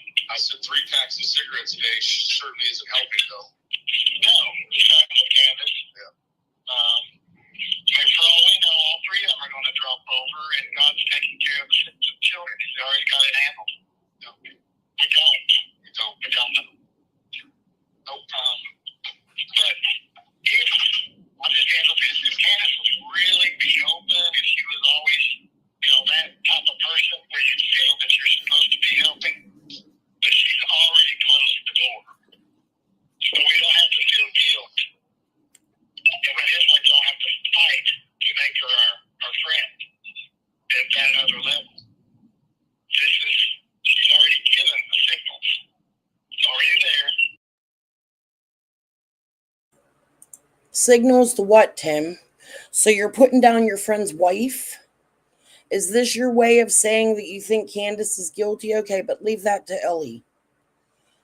That's not your job. Candace don't give you no signals. It's not her job to give you signals. Do you understand that? Like, you be talking way out of left field, in my opinion. So we can still be friendly, but we don't have to feel any responsibility. And not feel guilty for not feeling responsibility. I guess that's hard, but you can get there, man. Yeah, I'm working towards it. If you know you've done everything you were supposed to do, then you're like, okay, done. And it always takes me a while to transition. You hear it has to keep slowing down, and then you realize, wow, what was that? And then life starts. Please don't ever feel like you flunked out on this. Tell no mom that anything was a waste of time. It was not. It got us to February 7th. He flunked out on it. And because of it, Tim, and because of you, he flunked out on being a father. He got himself a nice fucking ankle monitor, some time in jail, a whole bunch of grief from me. He flunked out, in my opinion, Tim, and you helped him to do so. So please, Tim, do feel like you flunked out at any moment, because you did. That's it. That's After that, we've kind of been figuring it out. Really close to February 7th. Yeah, he's safe now. So 2722 and boom. Let it do whatever it does. But I will let you. Us 4 walls, by God's grace, they'll never be able to say we turned our back on them. that's it. Yep, they can't say that. If we were to see them again, that may keep them going through life, knowing that they really had people that never turned their back on them. I agree. And that's a good investment then. Yep, it'll pay. Yeah, that's a good one. Just by getting involved with them, you turned your back on them. Just by doing this shit you did right here, Benny, just by going after Journey, just by putting out their addictions online and exploiting them, that's all turning your back on them. That's not what friends do, and that's not what somebody who wants to believe somebody is innocent of does. It doesn't make sense. You did exactly what you're saying you're not doing. You turned your fucking back on them. And you've done it more than once. And you continue to when you come out here and you cause confusion for their missing child. It doesn't help them. It makes them look guilty if they're not guilty. It makes the PIs look guilty. It even makes Ellie look guilty. It causes confusion. It causes people to question. It causes chaos. It doesn't help solve what happened to this missing baby. It doesn't help the neighbors when people trash through their yard at your behest because you bring intrigue to it by playing games and silencing people and stopping things from coming out and making things seem like they ain't when they do come out, and going and saying that people like Cam are the police and treating it as though, and fighting with Molly and bringing bear spray and taking in money for the marathon and the billboards and confusing it and doing it at the same time and sending money over. Like, there's so much. There's so much. Yet I'm the bad guy. Because I was trying to learn and follow y'all's lead, right? Well, you were all trying to set me up for destruction, really, to crash and burn. And that, in my opinion, includes you, bitch ass Tim Mullen. Come out and do it yourself, pussy. I don't think you should be writing for any newspaper. I don't think anybody should trust you. And I don't think you're a man of God, neither. I think you're a fucking weirdo hypocrite. And I'm going to come out and say it because I believe that it's you that might have caused all the fucking problems I have, right? Sending Benny out to fucking destroy people and make them want to kill themselves and causing confusion, because that's exactly what God's people would want you to fucking do, you bald fucking moron. Take that guitar and your fucking cameras and shove them up your nasty ass fucking weird ass. How about that? And take Don with you, since he sticks up for you over his wife. That is weird. What are you been doing today? Just kick that here on his bed. Just got the doors open, the dog's running through.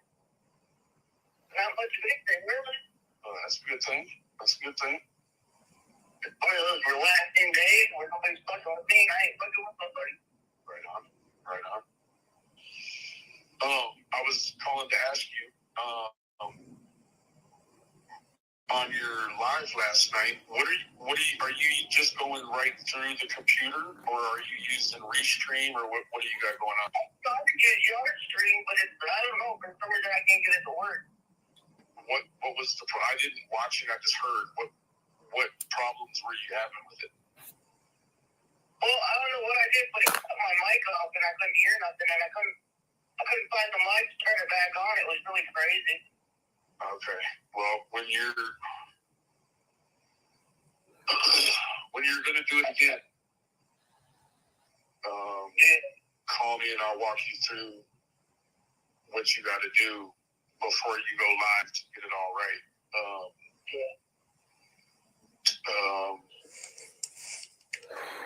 And do you know how to do the moderators and stuff like that? I don't know how to do that. I'm just learning it all on my own, dude. Well, are you going to do it today or tonight or whatever? I don't know yet. Okay. Well, if you do... I don't know. Well, if you do, let me know, and I'll walk you through it. I'd have to have my computer on while you had your computer on. We do it at the same time. But, yeah. Have you heard from Dumbass? No. He hasn't even tried to call? He tried to call, but there ain't no money on the account to call, so he doesn't wait for all his money already. So. He knows that he just can't prove it yet. He hasn't even tried to call? He tried to call, but there ain't no money on the account to call, so he doesn't wait for all his money already. So. Damn. How do you send the JPay to him? I don't know how they do it up there. How do they do it up there? I don't even know how it's done. A friend of mine does it, but I don't fuck with it, so. They send some messages? Man, actually been people not asking to talk to him. What'd you say? It's been people not talking to him. Oh, yeah, I'm sure it has. Now, I got some shit in the words, bro. I ain't fucking no more. What'd you say? I got some shit in the works that's going on right now, and I can't really discuss it. Yeah. But yeah. You about to get a penis enlargement? No.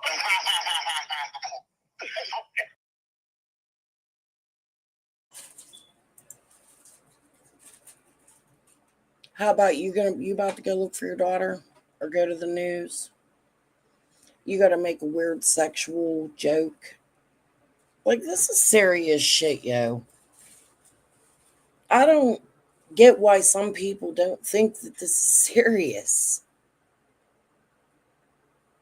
I don't even want to listen no more. I'm going to smoke one. Well, I'm going to finish this. There you go. And then I'm going to get the fuck off of here because I've had about as much as I could take. I've heard about as much as I can. I've given my feelings. I don't care who thinks I'm crazy. This shit ain't right. And it caused a lot of problems in Summer's case. For her family, for people all over the world. I just want these people to know that they make us fall in love with their daughter. And then we go out there to help them. And in my case, I feel like I was trying to do better and do the right thing by sharing this girl's face, right? And helping a family, I think, is in dire need and wanting to look for their child. And they're sending people like Tim Mullen and Benny out to attack. Why? None of that makes sense. The only reason it could be for that is for yins to want to hide something. And that's what causes speculation and making people think Summer was trafficked and she was moved from here and she was moved from there. It doesn't help. I think Dawn and Candace have done better. Staying quiet and not doing that so much lately. But so much has gone on. You don't know what to believe. The only victim here in my eyes at this point is Summer. She's the only one I care about. I'm going to continue to show her face, and I'm going to continue to give my feelings and my opinions and my speculation, and I'm going to continue to judge you motherfuckers just as much as you've judged me. I'm going to continue to call out the weird shit when I see it. All you dealers and shit in that area, you should know I don't give a fuck about you. I do care that you poison our communities and you hurt our families and you cause this type of thing to happen. But I don't give a fuck what you do in your free time. I'm not out here to out any of you. Okay? I'm not out here to pull cards. Nothing like that. The only thing I want is answers for this missing child. Please understand that. It was never meant to be a battle and coming out here and dealing with people like Lips, the fucking idiot that wants to go put some innocent little girl's information all over online and cause nothing but problems for a little girl for the rest of her life. Or for people that want to get on there, the 15-year-olds throwing gang signs. While they, as 40-year-old men over 40, are throwing fucking gang signs while saying it. Grow up. Stop it. If you come back, please, Benny, come back a better person. Tell the truth. Quit the games. Tell all the creators you fucked with for this man what you've done. Untwist the fucking confusion and be better. Maybe your ex will forgive you one day.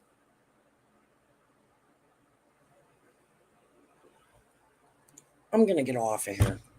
I've had enough. I'm done for the day. I think, unless I find something else, if anybody attacks me, I really don't care. I'm not even going to watch it. Quit trying to hide your drug dealings and causing confusion. I will say, the ones where the cadaver dogs hit, that family right there, all of you need to be looked into, in my opinion. Peace and love. Bye.